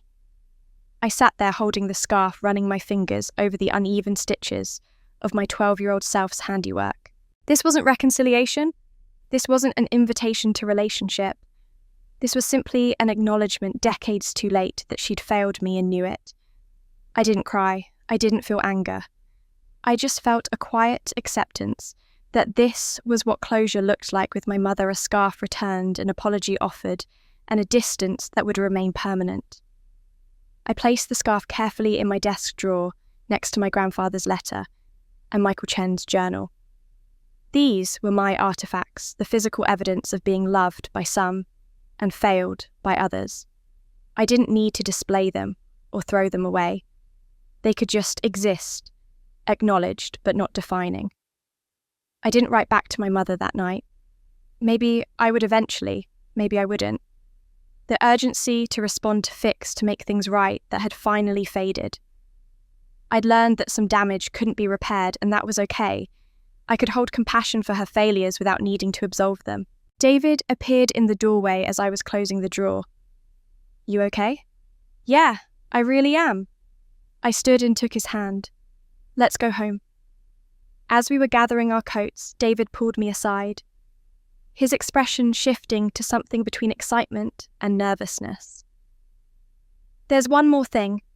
I got an email yesterday from the National Women's Foundation. The Scene Foundation has been nominated for the Catalyst Award. It recognises organisations making significant impact in women's empowerment. The ceremony is in Washington, D.C. in March. He paused. Will you go? I thought about 3 years ago about being invisible, about the journey that had brought me here to this moment, where I was being recognised nationally for the work I'd built from my pain. About David, who'd waited 12 years and now wanted to stand beside me as I accepted this recognition. I smiled. We'll go. The Catalyst Award ceremony was held on March 20th in a grand ballroom at the Willard Hotel in Washington, D.C., just blocks from the White House. I wore a navy dress that Jessica had helped me pick out, simple but elegant, and David wore his best suit. We sat at a table with the Foundation's board members, Sarah Chen and Emma, our program director, as 300 people from nonprofits across the country filled the room. When they called my name and I walked to the stage to accept the award, I thought about the Amy who'd sat in the corner at Christmas dinner 3 years ago, being told not to embarrass her family. That Amy could never have imagined this moment standing on a stage while a room full of people applauded her work, her vision, her transformation of pain into purpose. The award presenter was a deputy director from the Department of Health and Human Services, a woman in her 50s who'd read my book and been moved by it. The Scene Foundation has helped over 2,000 women achieve financial and emotional independence from toxic family situations, she said into the microphone. But more than that, Amy Ford has created a model that other organisations across the country are now replicating. She's changed the conversation about family estrangement, about inherited worth, about who gets to be visible. This award recognises not just what she's built, but the ripple effect of courage that extends from her work to thousands of invisible daughters who are finally finding their voices. I gave a short speech thanking the people who'd made the foundation possible, honouring Michael Chen and my grandfather, acknowledging Jessica and David. But I also said something that marked a turning point. I'm not defined by who rejected me. I'm defined by what I built afterward. And now it's time for me to step back from telling this story publicly and focus on the quieter work of continuing to build. There are thousands of invisible people still waiting to be seen. That's where my energy belongs now. A reporter from the Washington Post interviewed me afterward, and I told her the same thing. I've told my story. Now I want to live the next chapter privately, doing the work without the spotlight. David and I married 3 weeks later on April 10th in a small ceremony at a botanical garden in Seattle. 20 people attended Jessica as maid of honour, Sarah, Chen, Emma, and the foundation staff. a few close friends, David's parents and brother. No elaborate reception, no white dress, no father walking me down the aisle because the man who would have done that with love had died before I was born. I wore a simple cream dress and carried a bouquet of white roses. Jessica stood beside me with tears streaming down her face. David's vows were short and perfect. I promise to see you always, even when you can't see yourself. Mine were equally simple. I promise to choose you every day, not because I need you, but because I want you. There was cake and champagne and laughter, and we were home by 8 that evening, married and content and ready for whatever came next. 2 days after the wedding, a letter arrived from my father via his attorney. The letterhead showed it was from a law firm specializing in estate planning. Amy, it began, I've been diagnosed with stage 4 pancreatic cancer. The prognosis is 6 to 12 months. I'm writing this through my attorney because I don't have the right to ask for your time or presence directly. I don't ask for forgiveness. I don't deserve it. I want only to thank you for not leaving your mother and me homeless when you could have, for giving us a place to live despite everything. That mercy was more than I deserved. I hope you build a good life. I hope you find happiness I was never capable of giving you. William Ford. I read the letter twice, waiting for some surge of emotion, grief, anger, vindication, but felt only a distant sadness for a man who'd spent 70 years unable to love a child who'd done nothing wrong. I wrote back a single sentence on a card, I hope you find peace. I sent it to his attorney to forward and then placed the letter in my drawer, with the scarf and the other artifacts of a family that had shaped me but no longer defined me. 6 months later, on a quiet October morning, I stood in my bathroom holding a pregnancy test, staring at the 2 pink lines that meant everything was about to change again. David appeared in the doorway, saw my face, saw the test. We're going to have a baby, I whispered. I thought of Michael Chen, who'd written letters to a child he'd never meet, who'd built a crib and picked the name Grace. I thought of my grandfather, who tried to protect me the only way he knew how. I thought of the family I'd chosen, Jessica, David, Sarah, the women at the foundation, who'd become sisters in survival. I looked at the positive test and felt something settle deep in my chest. Not fear, not uncertainty, but absolute certainty. This child, I whispered, will always know they're wanted. Grace was born in June of year 4, a healthy baby girl with David's dark hair and eyes that looked exactly like Michael Chen's my eyes. When I held her for the first time, I understood in a way I never had before what my biological father must have felt writing those letters to a child he'd never meet. The fierce, protective, overwhelming love that requires nothing in return. I named her Grace, not telling anyone except Sarah Chen why I'd chosen it. Unearned love, Sarah had whispered when I told her, tears streaming down her face. Michael would be so proud. 5 years passed in the way time does when you live. You're living fully, both slowly and impossibly fast. Grace learned to walk to talk, to ask questions about everything. The foundation continued to grow, now operating in 12 states and helping over 5,000 women escape toxic family situations. But I'd stepped back from daily operations, turning the leadership over to Jessica, who'd found her calling in the work. My father died in February of year 6, 2 years after his diagnosis. Jessica called to tell me, her voice heavy. The funeral is Saturday. I know you probably won't come, but I wanted you to know. I sent flowers, white lilies, with a card that said simply, rest in peace. I didn't attend the funeral. Some distances remained permanent, even in death. My mother still lived in the rental house, paying rent each month, her health declining slowly. She was 74 now, frail and alone except for Jessica's visits. I sent cards on her birthday and Christmas. She sent cards back, always brief, always signed Mother in her shaky handwriting. We'd settled into a relationship of distant civility, neither seeking more nor offering less. Mark had moved to Portland, working for a small environmental nonprofit, living quietly. He'd remarried and had limited custody of his children from his first marriage. We'd never spoken again after the courthouse. That distance, too, remained permanent. But on this Christmas morning, year 8, my house was full of the family I'd chosen. 40 people crowded into our living and dining rooms. Foundation staff and board members, women we'd helped over the years. Jessica and Marcus and their 2-year-old son, Henry, Sarah Chen, now 91, and still sharp as ever. David's parents who'd embraced me and Grace with the unconditional love I'd never known from my own family. Grace, wearing a red velvet dress and her hair in pigtails, ran from person to person, showing off the new dollhouse Santa had brought. She was confident, joyful, completely sure of her place in the world, everything I hadn't been as a child. As dinner was being served, Grace climbed into my lap, her small hands sticky with cookie frosting.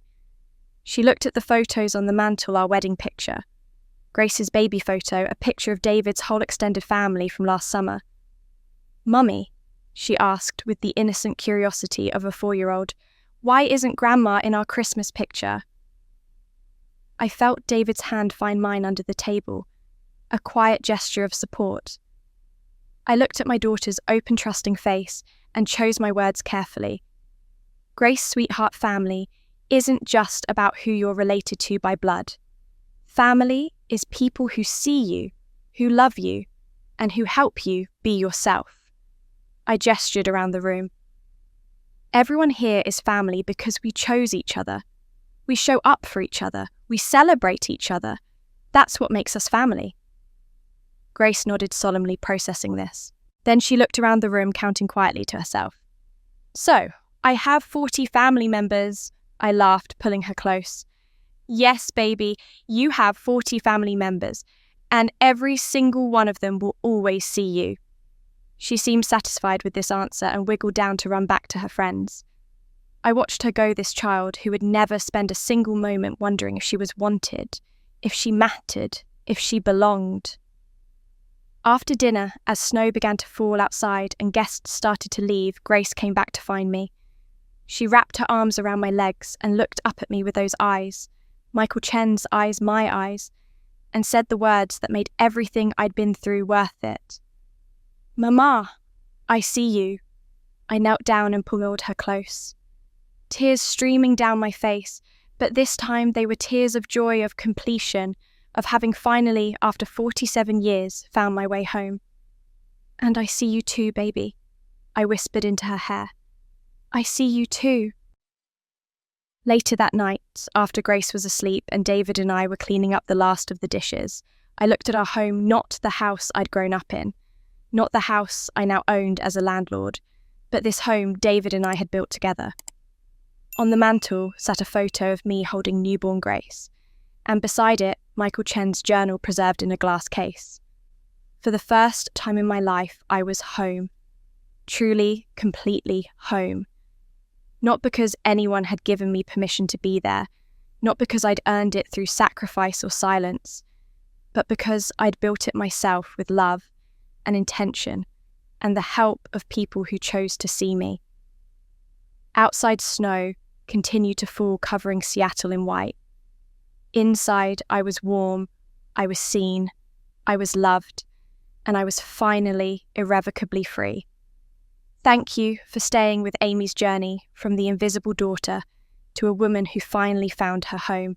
Her story reminds us that sometimes the family we choose is more powerful than the family we're born into, and that our worth was never determined by whether someone chose to see us. It was always there, waiting for us to recognize it ourselves. If Amy's story resonated with you, if you've ever felt invisible in your own family, or if you know someone who needs to hear that they matter, please leave a comment below sharing your thoughts. Your story matters too, and this community is here to see you. Don't forget to subscribe to our channel and hit the notification bell so you never miss these powerful true stories about courage, resilience, and finding your own worth. We share new stories every week about ordinary people who transformed their pain into purpose. What did you think about Amy's decision to buy her parents' house and become their landlord? Was it justice, mercy, or something in between? Share your perspective in the comments. And if you believe someone in your life needs to hear this message, share this video with them. Sometimes one story can change everything. Thank you for listening, for caring, and for being part of this community where everyone is seen. Until next time, remember, you are worthy, you are valuable, and you deserve to be loved exactly as you are.